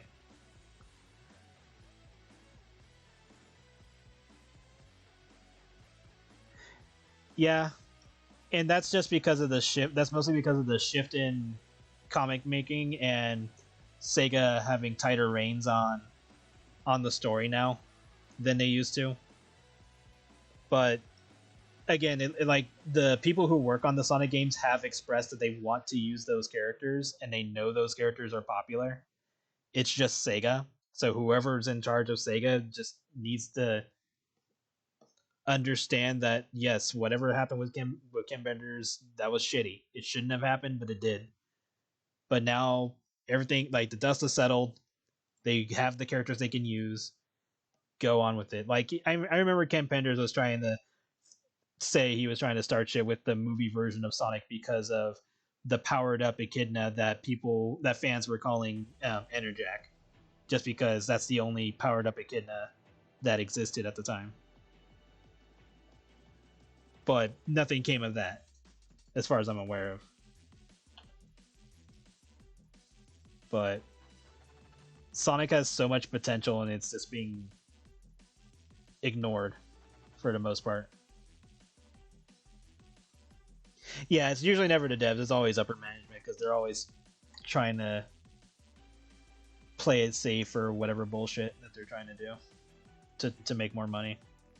And I understand money is necessary, but come on, you don't need to handicap yourself in order to make more money. But who knows? It's like, again, it's probably one of those things where it's just going to be a slow burn to get to those ideas and characters that we want.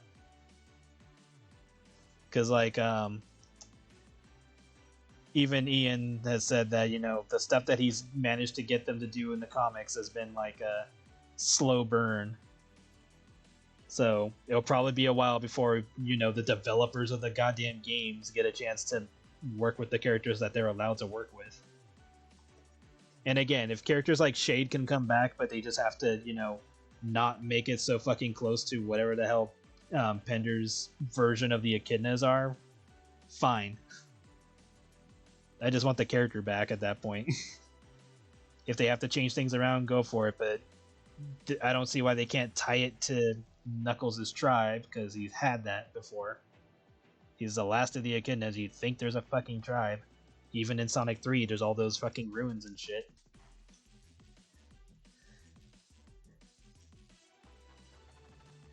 Well, you see chubby girl and anything. Yeah, the Capcom thing is weird. I don't know why. Well, I know why. It's because they don't want those type of mods to associate with their game, because it will confuse people who don't know that they're mods. Unless, you know, somebody explains it. It's just one of those things where it's like, appearance-wise, it looks like, oh, Street Fighter games have nudity and stuff like that. It's like, no, they don't. This is a mod. But, you know, people who don't know better are just going to assume that. And that's why Capcom's trying to save face. They don't want to, but that's the situation.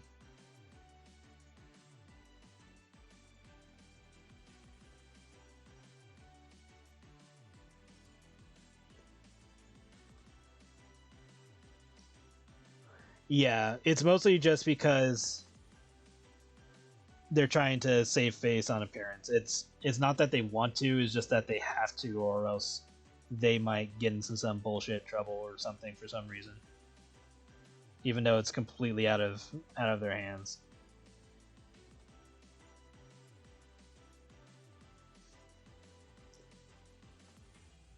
I'd like to see Silver again, just because he's far more interesting character than Shadow or Sonic. Silver's okay. I think he falls too much into the whole being Trunks type of character, and then when he is used, he's kind of a little too. I want to say naive, but sometimes it just seems more too optimistic. I guess I don't know, because it kind of depends on where he's going with when he shows up. But like he's not a bad character. I just think he needs something more to work with. Because like at least in the Archie version, he had the whole okay. He worked with Mammoth Magoo because Mammoth Magoo taught him how to use his psychic abilities and stuff. Because Mammoth Magoo is immortal, so he at least had something to build off of, and you know he went into like other timelines and stuff like that that we got to experience. But in the games, he doesn't really get anything to do. All he can say is like, "Oh, I'm from the future," or from a well, he's either from the future or from another dimension, which is questionable at this point because it's like, which is it? And that's all up to the whole. Like the issue with that is mostly because of the nonsense that they did with Blaze's story. Because at first they said she's from another dimension, then they say she's from another timeline, and now it's like another dimension again.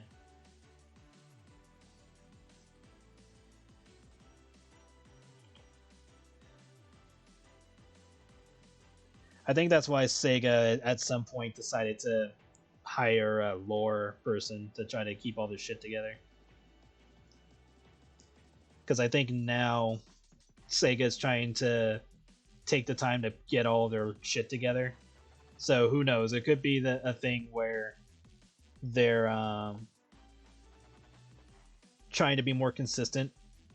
And now that the IDW comics are canon to the games, it's gonna be a matter of time, or not a matter of time.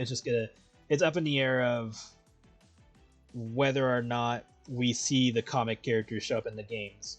Which the closest we've had to that is Tangle, Whisper, and Longclaw from the movie showing up in the mobile game. So we got that far. Now we just need them to show up in actual Sonic games. So it seems like they're doing the steps that we want them to do, but they're not doing them in the way we want them to do them in. It's like you're right. It's like them being next to the finish line, but they keep walking beside the finish line instead of walking across it. Professional Sonic dork, goddammit. Because investors and upper management found out blah blah blah. Yeah, like I don't know how Capcom is expecting that when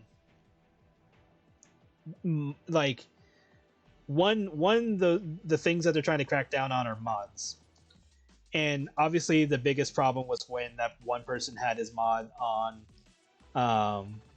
during a fighting game tournament. So I understand why this has become a thing, but they're trying to crack down on something that's very hard to detect. And even if they did figure out how to get past it, or how to, put something in the game that lets them know if a character has been modified or their model has been changed or something, there's a chance that the modders will just figure out how to mod that out.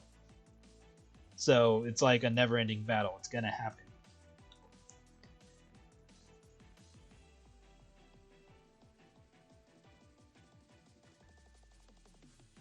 Like even with Skullgirls, there's like a thing in Skullgirls where they know if you um, pirated the game, because it'll have a special message that comes up whenever you turn on the game.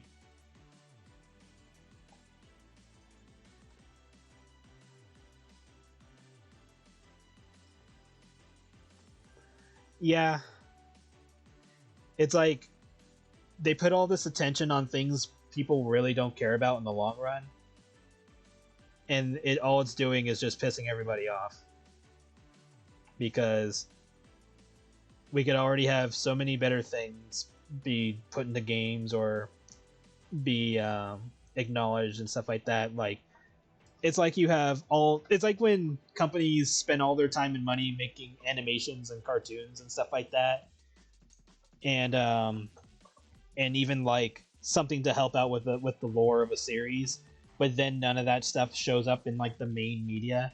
So like, for example, you have the Star Wars movies, but then you have the books and the cartoons and stuff that have all this extra lore, and all of it is considered canon to a degree, because obviously there's been some stuff that's been either removed or retconned and all that nonsense. But then when you get to the movies, either none of that stuff shows up, or it's like vaguely hinted but changed, or it's just not taken into account at all. So like, for example, let's just say Luke learns lightning, or not even just lightning, red lightning. Let's just say he learns red lightning, and it's something he learns in the books.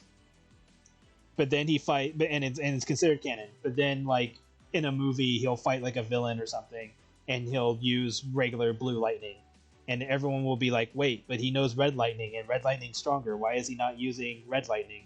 And that's it. There's no reason. There's no reason to ignore this fact, but they do it anyway. Like, they already took the time to establish that he could do it, but he just doesn't use it. And this happens in like a lot of things. Like in Kamen Rider Decade has these little things that are on his arms that can allow him to accelerate and move faster. Never uses it in the series.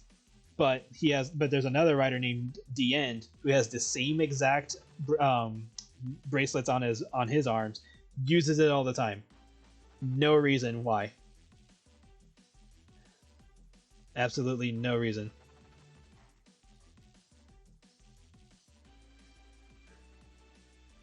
It's like, why do we give these characters these abilities and they don't use them?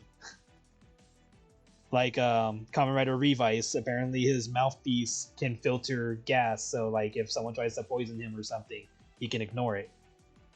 And I'm like, huh, that's interesting. That's an interesting detail that he has.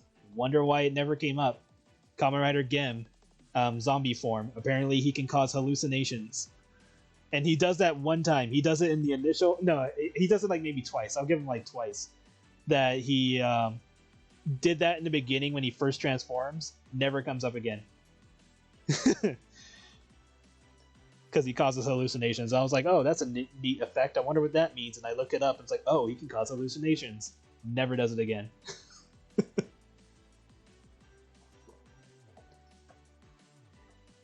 Looking at you, GBS Broly.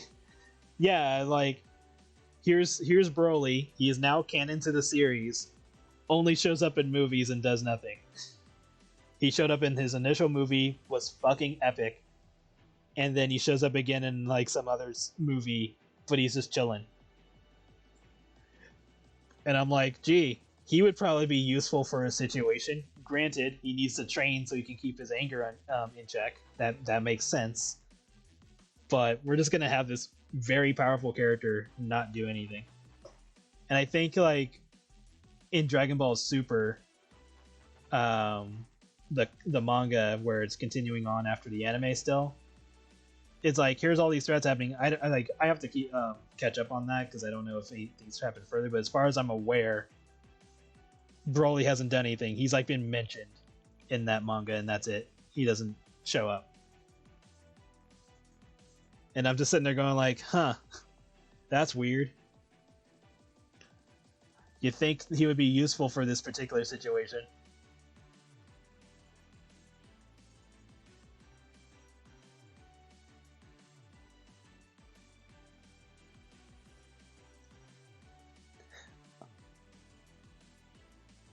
Oh yeah, well, it's explained at the end of that tournament arc that Goku lost the ability to go into Ultra Instinct, but then I think he gets it back in the manga later on, and that takes place after Broly. So that's like the only reason why he doesn't use it then. Vegeta, I don't know what the fuck his excuse is, because he has that evolved version of Super Saiyan Blue. So I don't know why he didn't use that ability, because it never was explained why he doesn't use that. I'm in a group with some serious Kamen Rider fans. I think they'd agree with a lot of points. Oh, I could go on about fucking Kamen Rider, especially right now with Kamen Rider Legend. Legend is just Decade, The End, and Geo put together with extra steps, and I don't know why they didn't just make that character a super form for Decade. They could have just, even if it stayed gold and had no references to Magenta, which would one be a little bit annoying, but fuck it, just make it Decade's super form, which he should have had when he had his 21 form. That was just bullshit. Because that whole special was bullshit. Trying to finish off the... Yeah, I'm working on it. But yeah, like, when it comes to Kamen Rider, there's been a lot of questionable choices happening in the Reiwa era, at least. And I'll say Geo, because Geo had some questionable moments where it's like, oh hey, we're gonna bring Decade, make him look like a badass, and then we're gonna do a special and make him look like he fucking fodder for some fucking reason. And I'm like, how do you go from making him look like a badass to making him look like he can't fight? Yeah, Ghost looks so fucking like, okay. When Ghost first appeared in the Kamen Rider Drive movie, he was awesome. He was creepy and spooky, and it was really cool. And then when he got his season, he didn't do any of that shit. Because apparently there are times where they introduce a writer, but they don't know what they're going to do with them. So they just base it off of their initial idea of the character, and that's it. And granted, sometimes that works out, sometimes it doesn't. In Ghost's case, it definitely did not work out. Especially after they what's the best way to say it? Okay, basically they do his initial story where he's trying to revive himself because he died. They get about halfway through the season. They basically accomplished their goal and then did it all over again.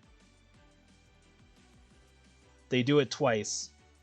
And then the problem with that is that the writer who the person who wrote Ghost also wrote Saber, and they basically do the same shit again with Saber, but just slightly different, where it's not the same.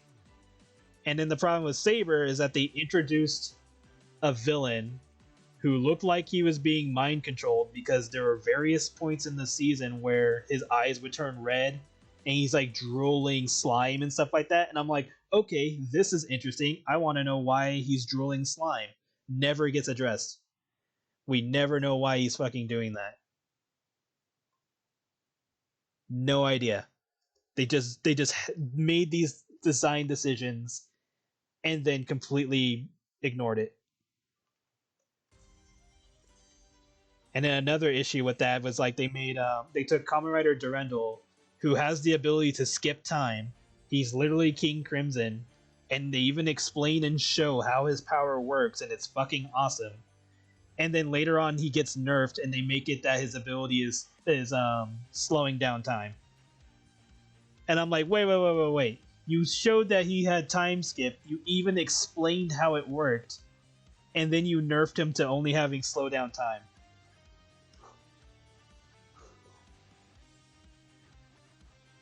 My only knowledge of Kamen Rider is stuff that influenced. Oh yeah, Kamen Rider shows up in a lot of media, like animes, Pokemon, Digimon. There are so many Kamen Rider influences.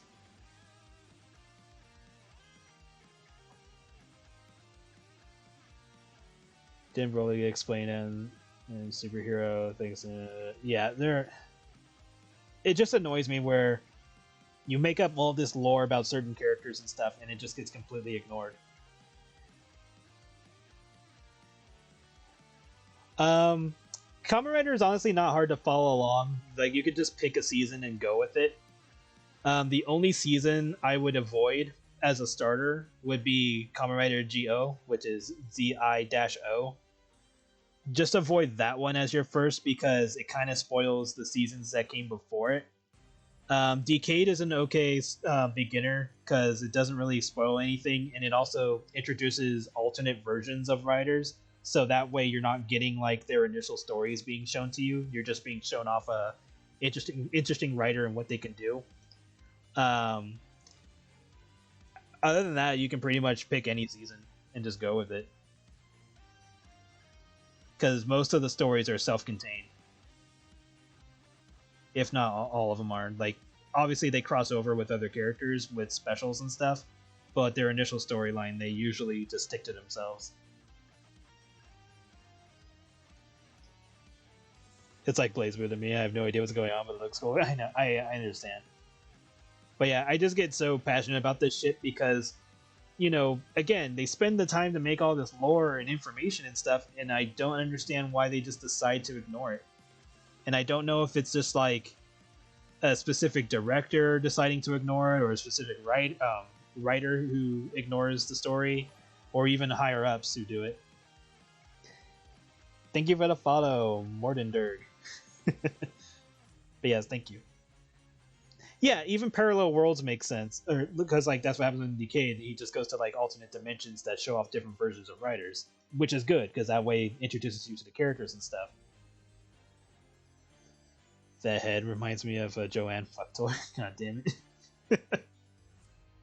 I mean, she was kind of used like one in the comic. That kind of happened. Thank you. But yeah, it's just... That's why you need somebody who can keep track of whatever information or lore you introduce to a story. Because you don't want to be put in a situation where it's like, wait, this character can do this, how did they lose? Or why didn't they make this decision? What's the song playing at the moment? It's from Omega Strikers. It's called Broke Banditry. It's Rasmu's theme. If I were to suggest a new reader of my stuff as a starting point, what would it be? If I had to say, it would probably be I Hat Volume 1. If Hell Had a Taste Volume 1. That's like the best starter for my comic stuff. It's pretty... It's on the kinky side of what the theme is, but it's definitely a good starter.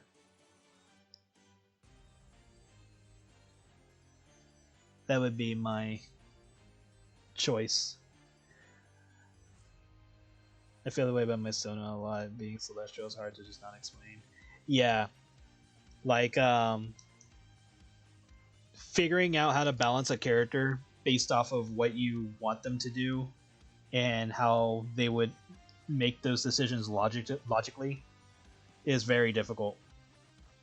Because once you commit to it, it gets really hard to explain why they can't do it. Because, like, even in Naruto, where in the first series, like Naruto and, you know, Shippuden and all that, they introduced that, you know, what's the word I'm looking for? Whatchamacallit? Certain ninjutsu are just, like, really powerful and stuff like that. And, like, oh, here's Genjutsu, pretty much hypnotizes you, but you gotta know you're being hypnotized and stuff like that. Or here's, you know, what was it called? Sage energy and stuff like that. Like, they introduce all these things, but the problem with Naruto is that they end up backing themselves into a corner because here's all these dramatically powerful abilities, but then they have to make up the excuse of, okay, here's a character that can just straight up negate everything that they set up because they didn't have a better answer to that. Because how do you stop somebody who can do everything? Oh, you just say they can't do it anymore.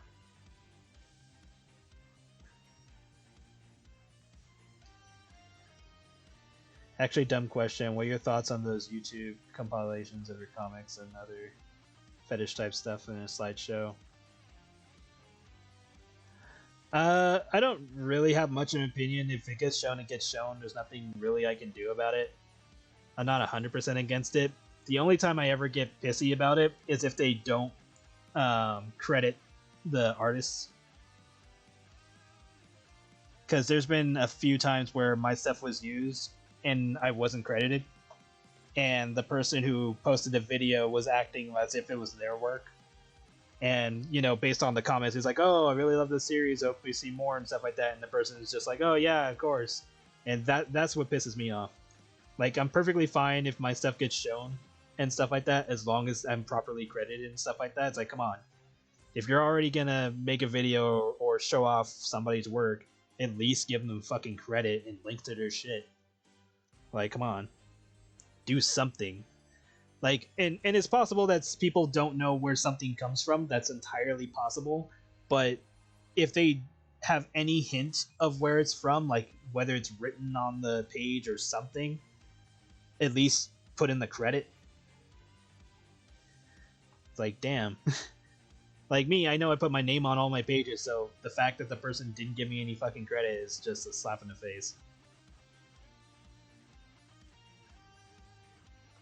Oh yeah, I forgot to make the things on this. But yeah, that's usually the only time I get pissy about it.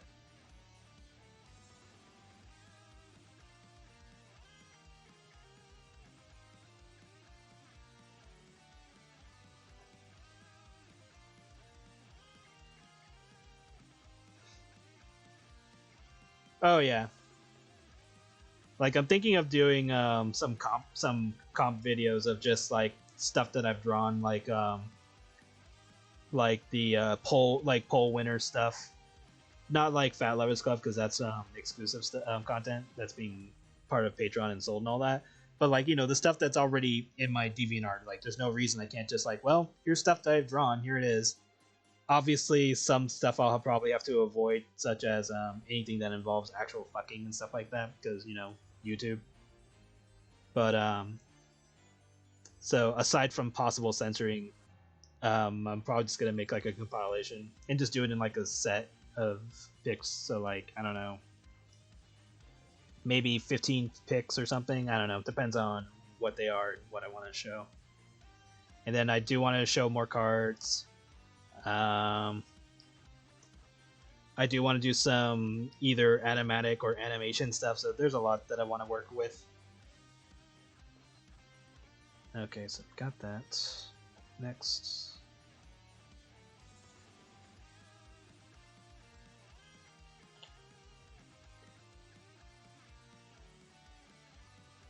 Do I want to do it this way?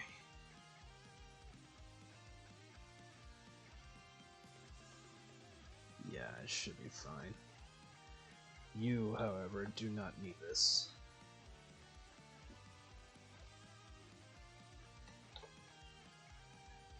But yeah, it's like...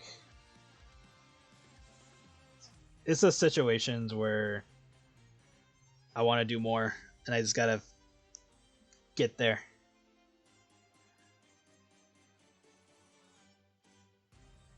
I wouldn't believe anyone claiming to be an artist anyway. I know if they like suddenly came out with random ass work, but then like they couldn't draw something specific or something like that, then you would know they're full of shit. Or like, you know, suddenly they have a gallery of whatever, and then it's like, oh, can you draw this? And they'll say like no or whatever. Or try to make it look like they can't for some stupid reason. And granted, I know that there's probably artists who've had their work stolen and posted in other countries because unfortunately different countries have different copyright laws. So that's a problem. It's kind of like that one guy who was trying to copyright SCPs in I think it was Russia.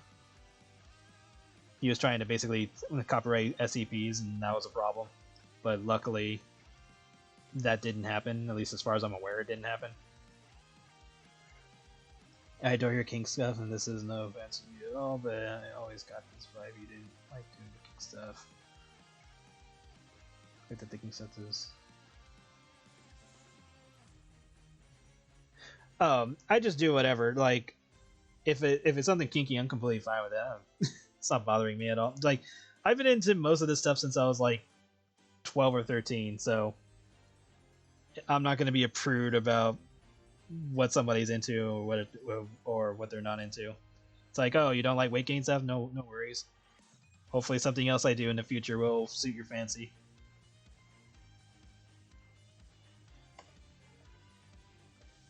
And will there be points where I don't do something geeky? Sure. That doesn't mean I don't like it. It just means I decided to do something different. Doesn't mean I'll stop forever. I was into weight gain stuff way too young. Yeah, when I was like 13 or so, I don't even know how I got there. It might have been through like animation stuff, because like I think I was on a site where I just found like random clips from like hentai, and some were like vor, and some were just like, you know, either violence or just, you know, sexual shit. And this is just a guess. I have no idea how I got here, if I'm being honest. But somehow at some point I got into, I want to say it was Sabrina Online, but I got into that via a shadow site, or like a redirect site. So it wasn't even like the original site that comic was on. I found that out later. Found Sabrina Online, then I found like a website that just had like a bunch of like vor stuff. I think it was vor stuff that got me into it. It was like a website that had vor, and I think it was Duo Rydon's artwork that caught my attention, because they drew a character named Dark Wolf that was being used as the cover for the website. And Duo Rydon drew a lot of weight gain stuff. So I got into weight gain stuff more because of that. And granted, I had seen weight gain stuff way before this point, because it's shown up in like regular cartoons and stuff like that. So it wasn't like a sudden eye opener for me. It was just more of stuff I grew up with that now it was like more prominent, and you know, people were just drawing it for the sake of drawing it. And then me, I just kept reading shit like that, or reading comics and stuff that had to do with it. And then it would lead to like reading Jay Nyler's work. God,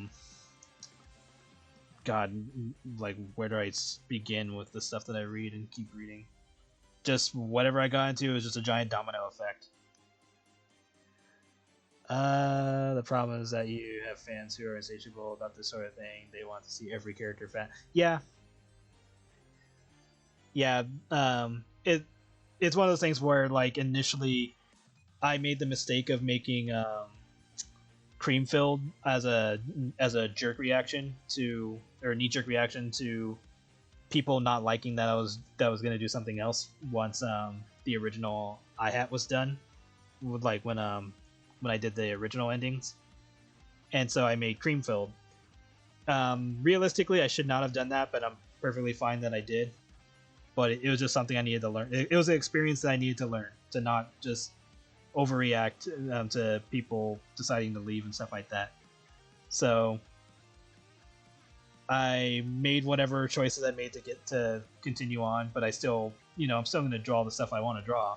So whether or not it has to do with weight gain is going to be up in the air, because either I want to do it or I don't. And if people don't like it, then they're free to leave and come back later. That's perfectly fine. Yes, I am too obliging. That's why we have a fat lovers club. But I don't think you stop any of the stuff you do. Yeah. Remember I got into X character gets fat episodes. Oh yeah. There's those type of comps.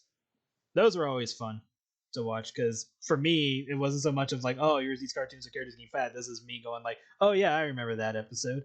and so on and so forth because I somehow watched a lot of shit back then.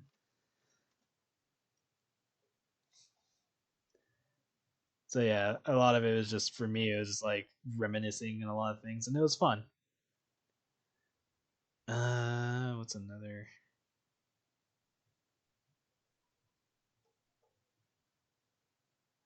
Let's try this one.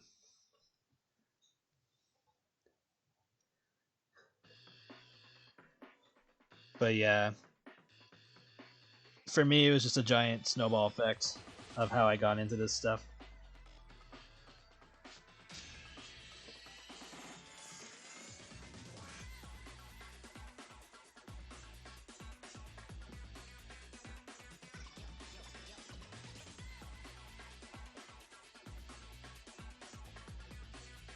And I got into it young, so that's why it doesn't bug me. Granted, I was watching Spawn at like age 10, maybe younger than that. Granted, my mom watched it with me, and she would tell me to turn around when it got to like nudity and stuff, but a lot of it was just like gun violence and shit, so I was like, okay. And then she would fall asleep, but I would like, make myself turn around just because that would be something she would want me to do. But then after a while, I just wasn't bothered by that either. I was like, this is a thing I see. Todd McFarlane, not Seth.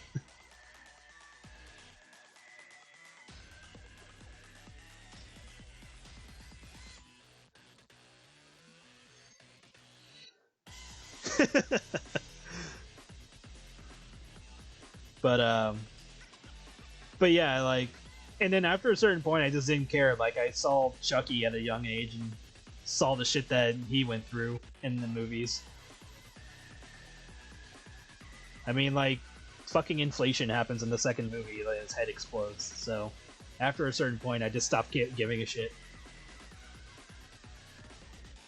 I was just like, yeah, it's violent, yeah, it's sexy, yeah, it's kinky or whatever is happening. I just shrug it off, and I'm just like, look, I'm interested. I'm interested in the plot. Yeah, all this stuff is cool and useful and interesting and entertaining or whatever, but I want to know what the fuck happens. So like even in like weight gain comics, it's like, okay, yeah, they're getting fat, but I want to know what they do with this. It's like, does the character just stay here forever? Does anybody give a shit that the character is now huge? Like, what's happening here?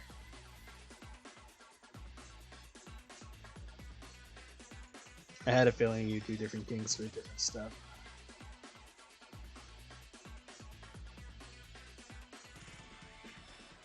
Yeah, exactly. Like different characters do different shit or into different shit, have different opinions over it. So like right now we're going through Joanne's transformation towards doing vor stuff, and we're seeing her thoughts and stuff like that about it. Okay, so we're done with all that. Oh yeah, you know what? I haven't even. I knew something was missing. I was like, why do I feel as though I didn't do something? I'm like, yep, there is something I didn't do.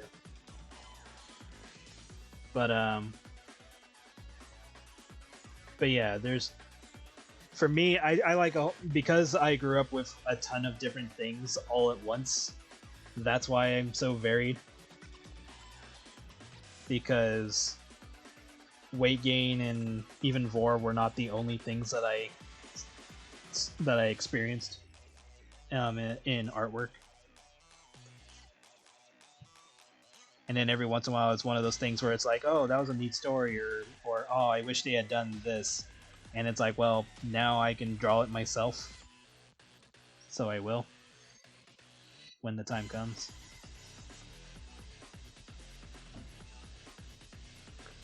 Oh yeah, make sure to save. Dialogue. I'll do dialogue at some point. Probably not on stream, but I'll do the dialogue.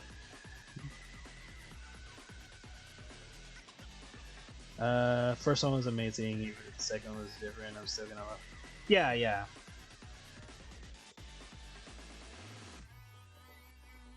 Made you a closet furry glowing. Oh my god.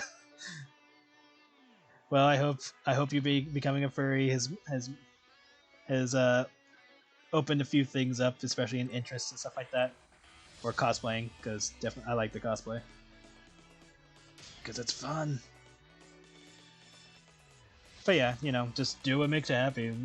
Have fun. If what I do leads you into drawing or something like that, then I've done something good. I was like, cool, you wanted to draw. That's an accomplishment.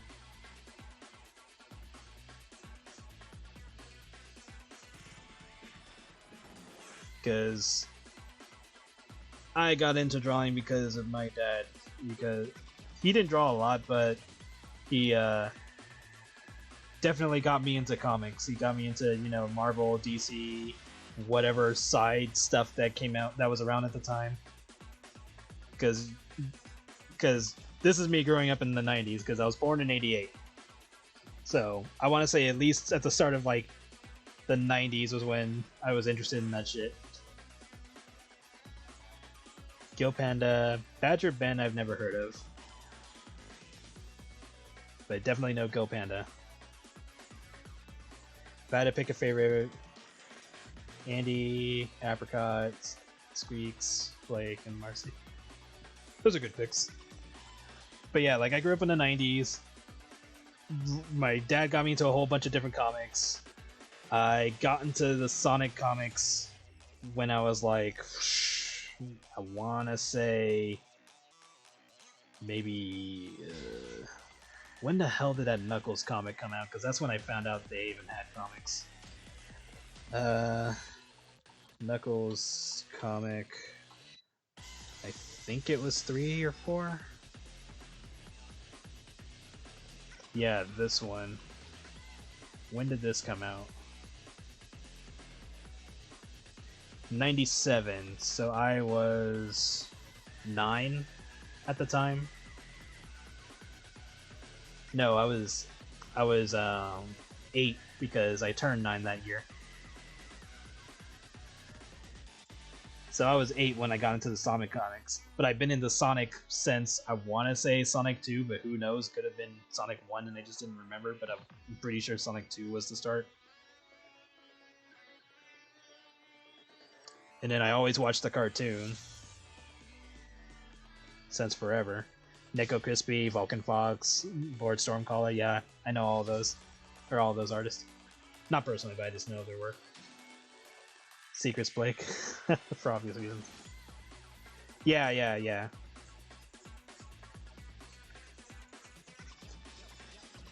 But yeah, like, I've been into multiple comic series. Spider-Man, X-Men, New Mutants, probably some side shit that I don't even know.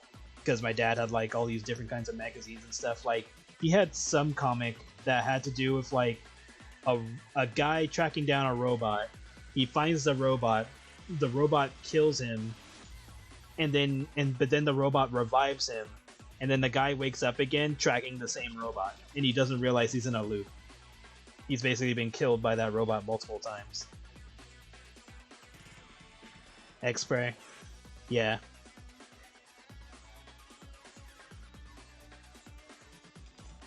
Like, I used to read some of X-Spray's stuff. Like, I've been all over. Yeah, we're gonna have to change this.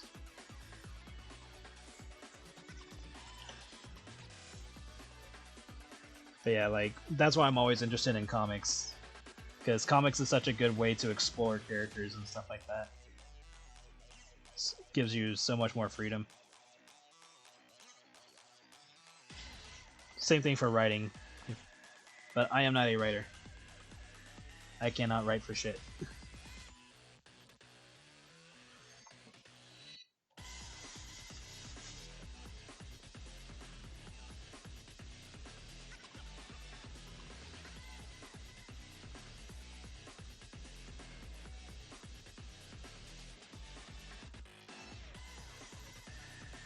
And then God knows how much artwork and comics I've saved. Because I read so many different webcount comics and dojins and whatever. So I have more than enough reference if I ever have an idea for something.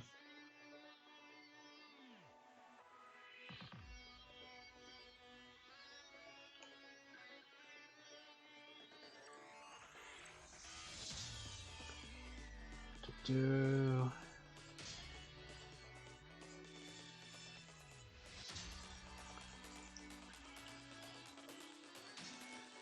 But again, that's why I get passionate about this shit, because it's like, you grow up with all this information, and then you come to realize that certain writers and authors and whatever will just either ignore or toss out the backgrounds and stuff. It's kind of like what happened with the whole Venom symbiote thing, where it's like, oh, the reason why Venom's so crazy is because Deadpool was the first character it bonded with, and I'm like, that's stupid. That makes zero sense. And they try to say Deadpool was in the Secret Wars when he wasn't. I know this because I have the damn book. I know he wasn't in Secret Wars, but they try to shoehorn him in there because he got popular. Even though he's been a character that's been around for a good while, but he didn't get popular until like the later 2000s because of a sudden resurgence of the character. Which nothing's wrong with Deadpool, but it's like, good lord, man.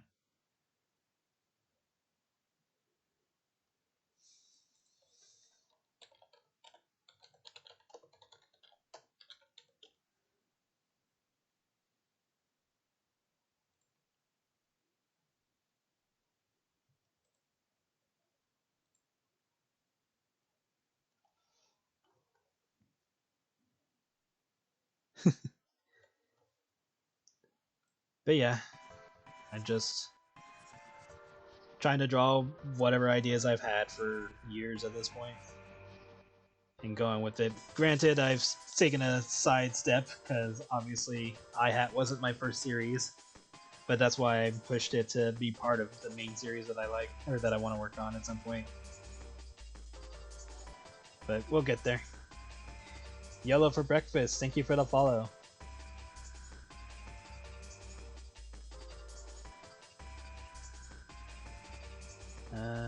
Okay, now we can move on to this.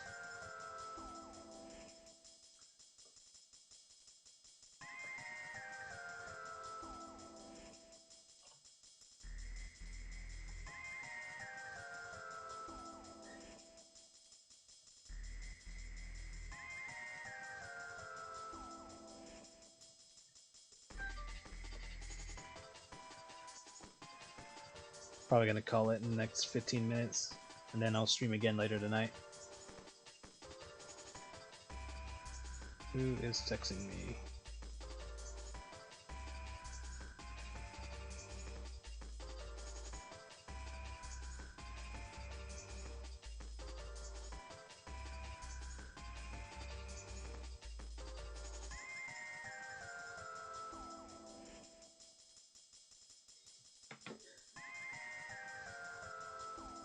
Yeah, I'm just gonna do everything I can to put out as much work as I can, whether it be the cards or the comics or even just character art and character bios, because there's some bios I still need to work on.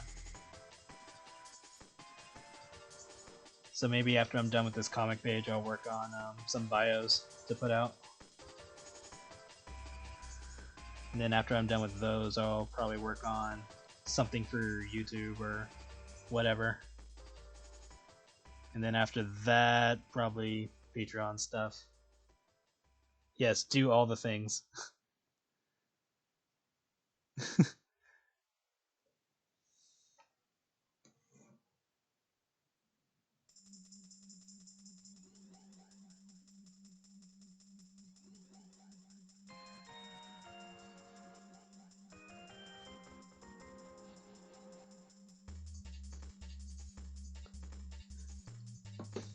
I will do as many things as I can. I know time is not... It's hard, because obviously I can't do everything, but I'm going to try to do as much as I can. Some of it's just going to boil down to, like, probably spend an hour on something and then move on to something else. And then anything that's major will get most of my time. Because obviously comics take up the most time. So that's why I will be experimenting with a different art style to see if that can be viable. That way I can change things up in the future to make things a little faster.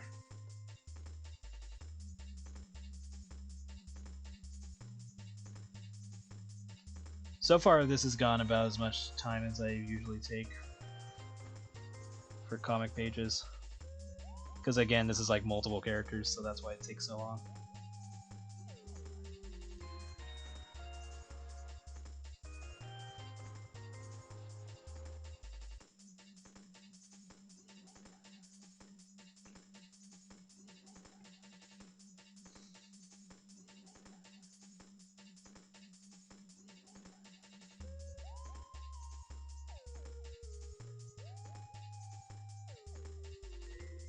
The comic where you made Skylar about it was getting all big and broke my brain for 2 weeks.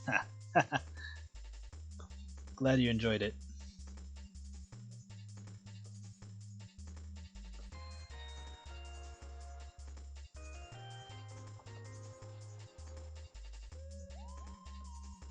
Trying to take it easy with some of the lighting. Like, she has snake skin, but she's not like super shiny. Trying to be subtle.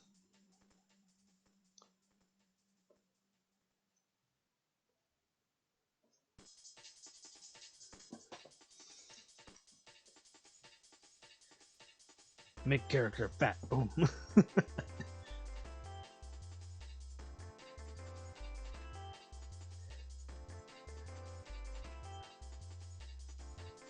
If someone tries to dissect the lore behind the commissions, oh god. Luckily, I don't think that anyone's done that. But the guy who made like a small, basically documentary of my stuff, like, they went hella deep. They went like old school World Gates deep. And that's why I apologize. Like, I am so sorry you went through all this. And I let them know that some of this stuff is being retconned now because of iHat being part of it. And because now that I've gotten a little bit better at storytelling, I guess would be the best way to put it, there are like some retcons that are going to happen, some story changes, blah blah blah blah blah. So it's one of those things where it's like a lot of the older comics are not relevant, because like iHat onwards is where the shift in how things are working now are being done. Yeah, somebody did try to do that. Like, it was like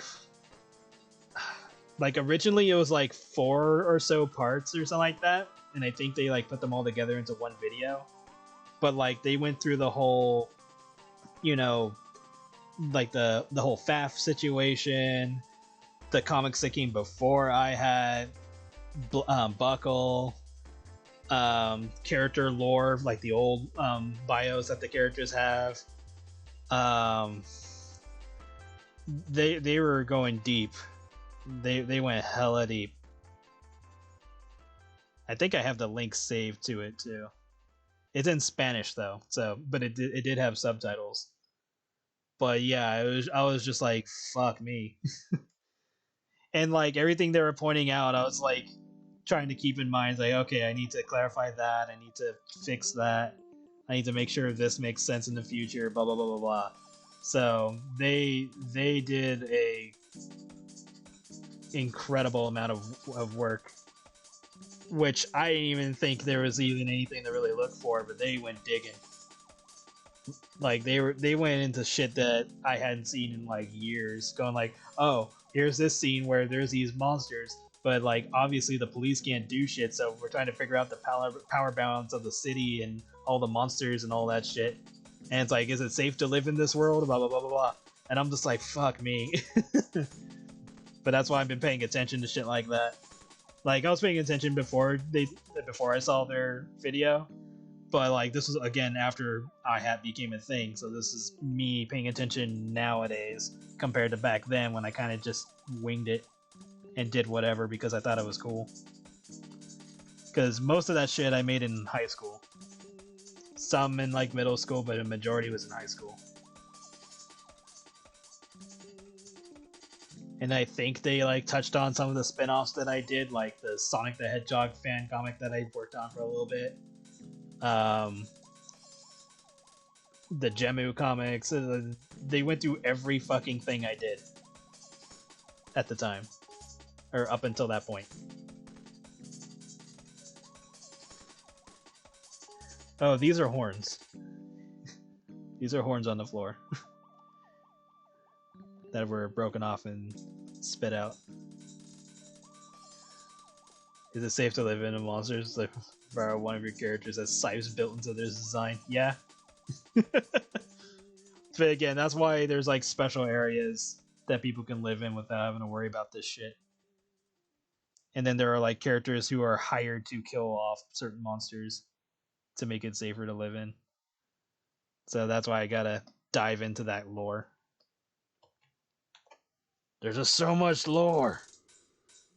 Thank Christ, MatPat will never do this. I would apologize if somewhere in the future, like somehow my shit became popular, like, or even relevant, if that ever fucking happened and I see MatPat or like decides to make a video on my shit, I will cry.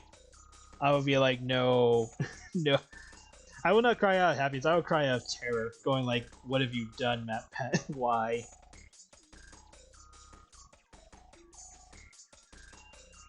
Because I know some of my character measurements are bullshit too. So I'm just gonna sit there going like, he did not do this. Like the measurements of some characters, I am winging the shit out of that. Because some measurements I'm just unsure if it's even doable.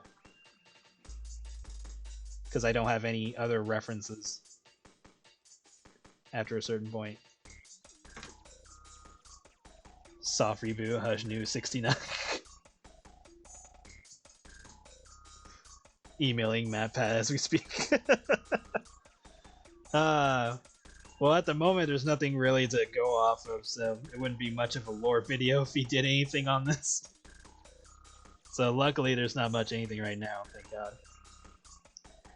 Plus, I don't think this would be anything he'd be wanting to see. He already made that one video where he typed in furries, and he did not think about that in the best ways. I can't remember if he typed in furries or if he typed in like Sparkle Dragon or something like that, but yeah, there was that video where he did that and he was like, whoa. He's like, I was not ready for that. That shit was funny though. Okay, so next is the background, which shouldn't be hard because only one panel has anything to show. So I'm not gonna bother with everything behind her because we're more concerned about her thought, or more interested in her thoughts at the moment. So I am just going to take what I need. Don't need this. I think this is the bigger one.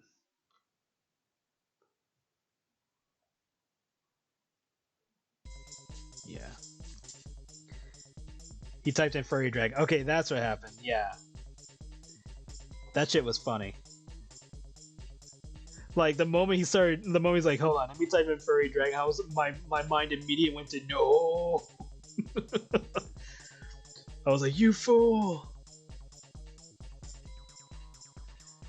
But shit, was that funny.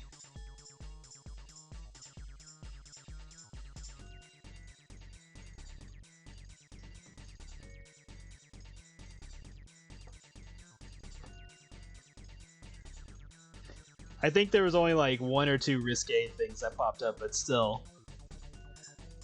I was like, you fool!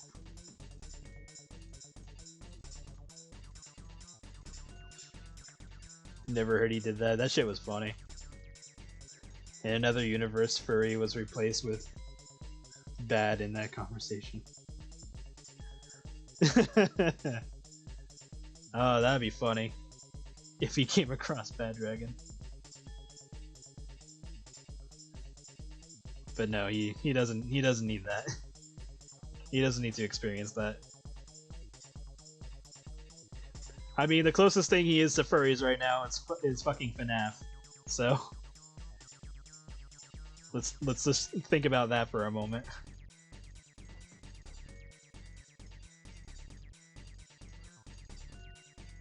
That is not where I put that, but oh well. I will fix that anyway.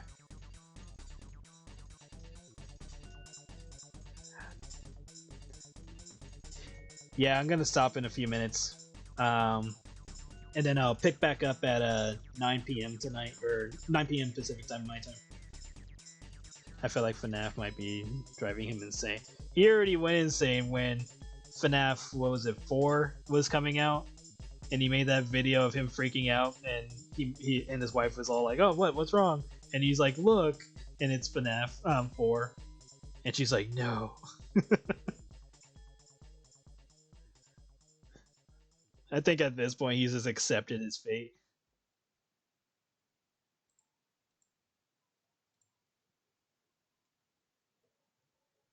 It's like, look, this is gonna happen to the end of time. Grab these. Finish this damn page already. I'm almost done. I just gotta put in the carpet, do whatever lighting I need to do, and then dialogue and whatever sound effects.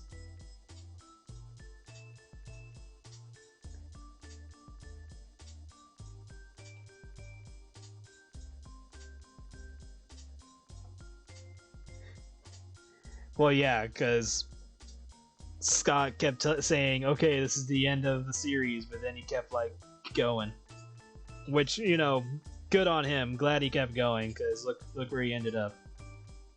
Cannot complain about that decision.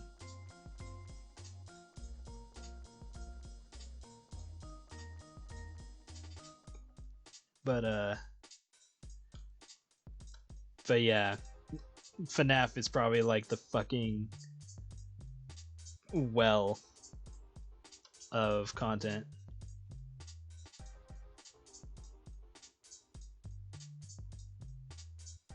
Oh, I moved you way the hell over there. Enhance.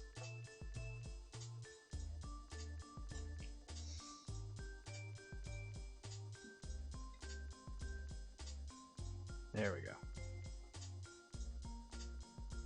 FNAF is like the IRS. Fire loves the abuse, otherwise he wouldn't stream for us.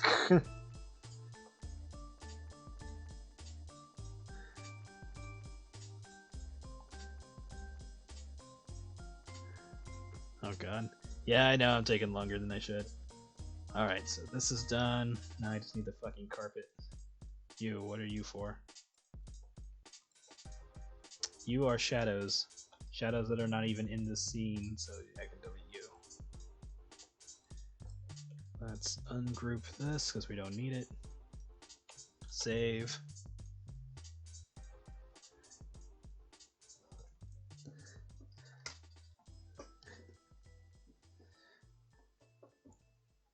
What's my personal Sona species? How the hell do I even... Because I wrote down what it is, but that doesn't... It's not like something I can even say. It's basically a type of reptile creature with a blade on his tail and like bone features and other things. But it's called... Hold on. Let me get the exact word.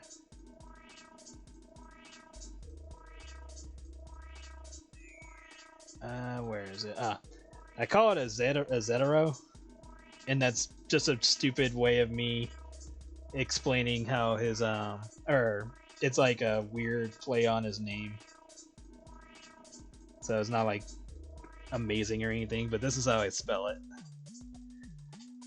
Where is it? There it is.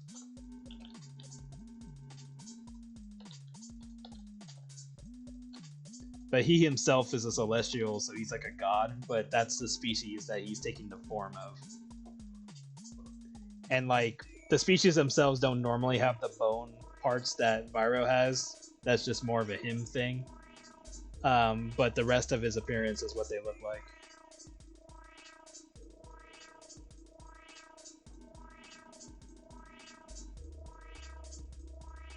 I've only drawn a few characters from that species, so I'll definitely need to update them.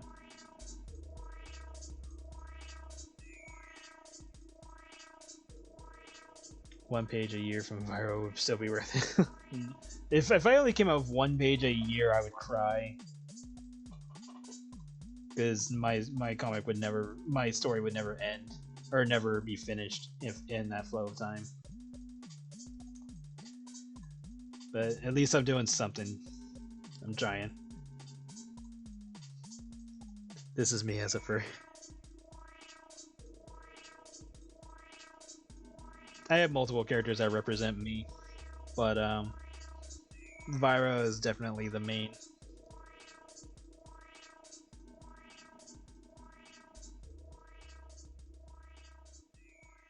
You had your own Super Genesis way.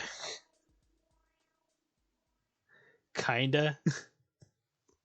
Kinda like that. It was more like a god got created, and then God was like, yeah, all you guys is bullshit. Let's just erase and reset everything. And now we have animal people, and now that leads to, you know, hybrids, so now we can have cat girls.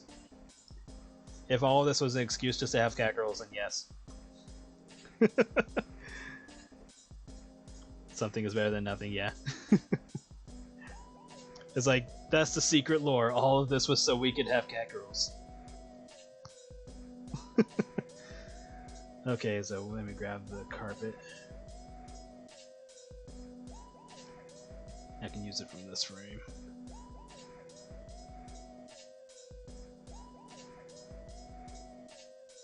There you are. Copy.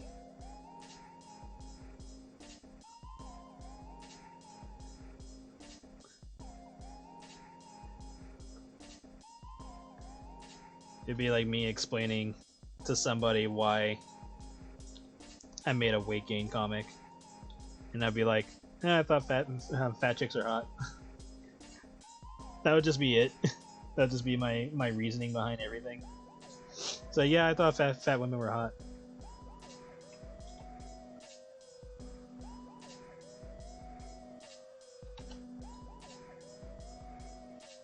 Which, I'll be honest, growing up as a kid, that explained a lot based off my actions.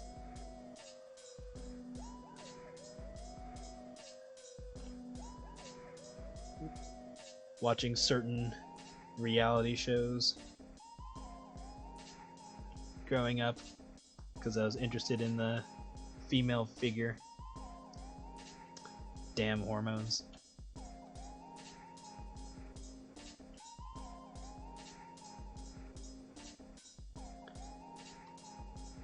Also didn't help that majority of the women I hung around were on the hefty side, so that just made it worse.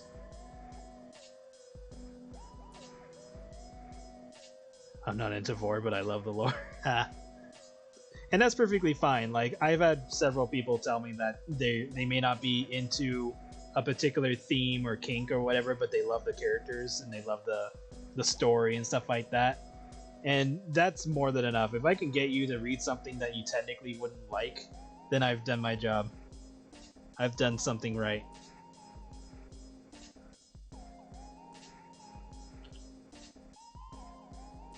Give me both. The floor. That's cute as fuck though. My sauna is made of a shape-shifting space goo, but it usually takes the shape of a tubby anthro raccoon. Yeah, that works. Sometimes a goat, sometimes a sheep, but usually a raccoon. See, that can work. And for whatever reason you just want to keep them as a raccoon shape, you can always make other creatures that can take the forms of the other animals that you like. There you go. I may be gay, but the story is all kinky and bits. And that's fine. I have gay characters too. I'll fucking do shit with them. Fuck it. I don't give a shit. I'll keep going. Get some himbos in there. Fuck it.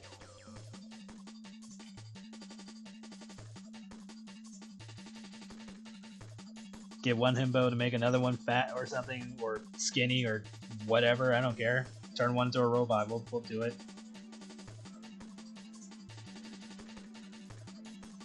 My range is whatever. My mood is what day is this? What day, what time, and am I horny? Do I want to be horny himbos? Yes, let's do this. Fuck it. Big bear man. I don't know. Bear man who's into to male shark titties. Let's do this.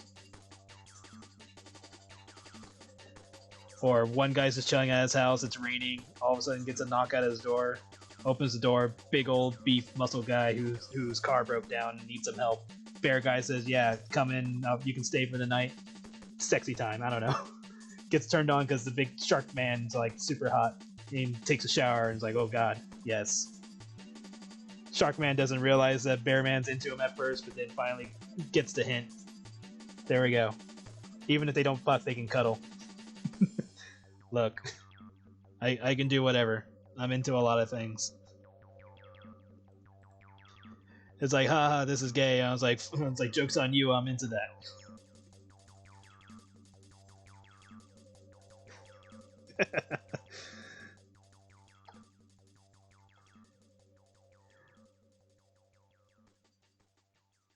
Invisible on my PNG. Yeah, I got multiple. I'll show these off before I call it for the day.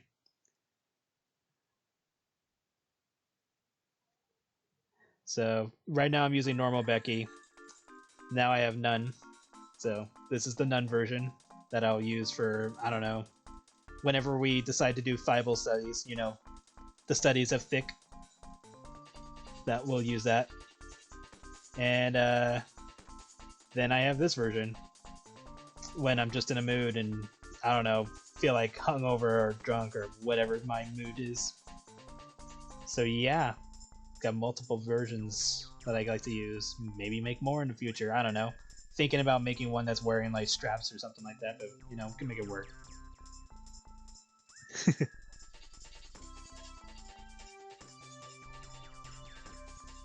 But yes, I have many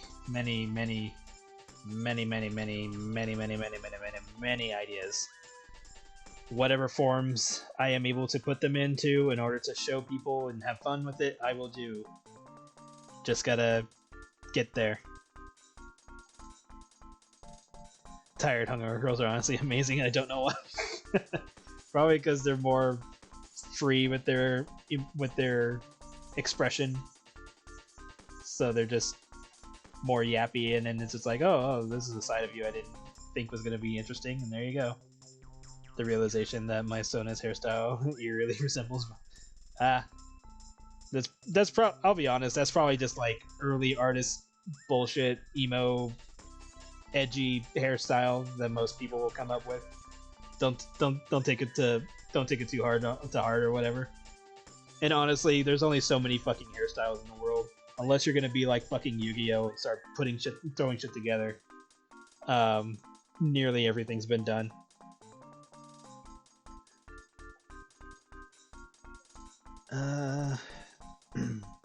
Still need to do this part. So once I'm done with the shading, then I'll call it for the afternoon. But yeah, like, don't feel that just because something looks like something else that it's not original. It's kind of like people who are trying to like claim species or claim certain design choices just because they did it at some point, and it's like, bitch, this has been around before you were even born. Don't even start.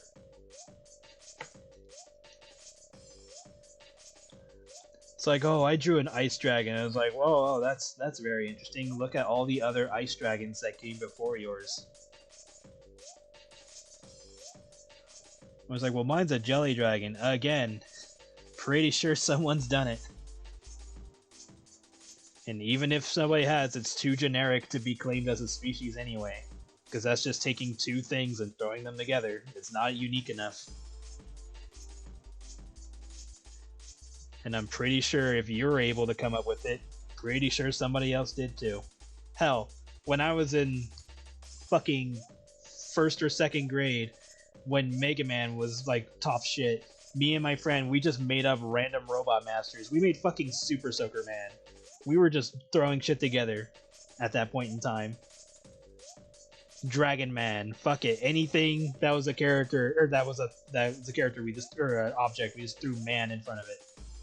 And there you go, there's a robot master. Does that mean that anything that happens After I don't know, how old was I? I was like 4 back then. Anything that came out after I was 4, I could claim because I threw man in front of it. Fuck it.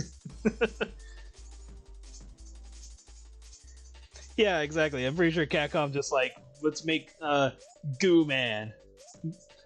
I remember me and my friend made Glue Man. We were doing that shit. That's how far we went with this nonsense. And I think Glue Man's a character that shows up in a fan game.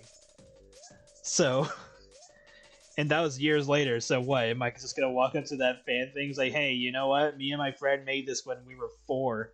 Fuck you. Give us money."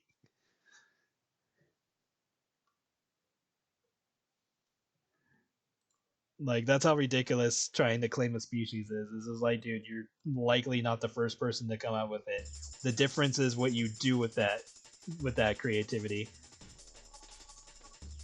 Like, the design can only go so far. You have to actually do something with it. You have to create an entire thing about it. You got to actually put it into practice. You can't just write it and then leave it alone. You got to actually do something with it to make it unique.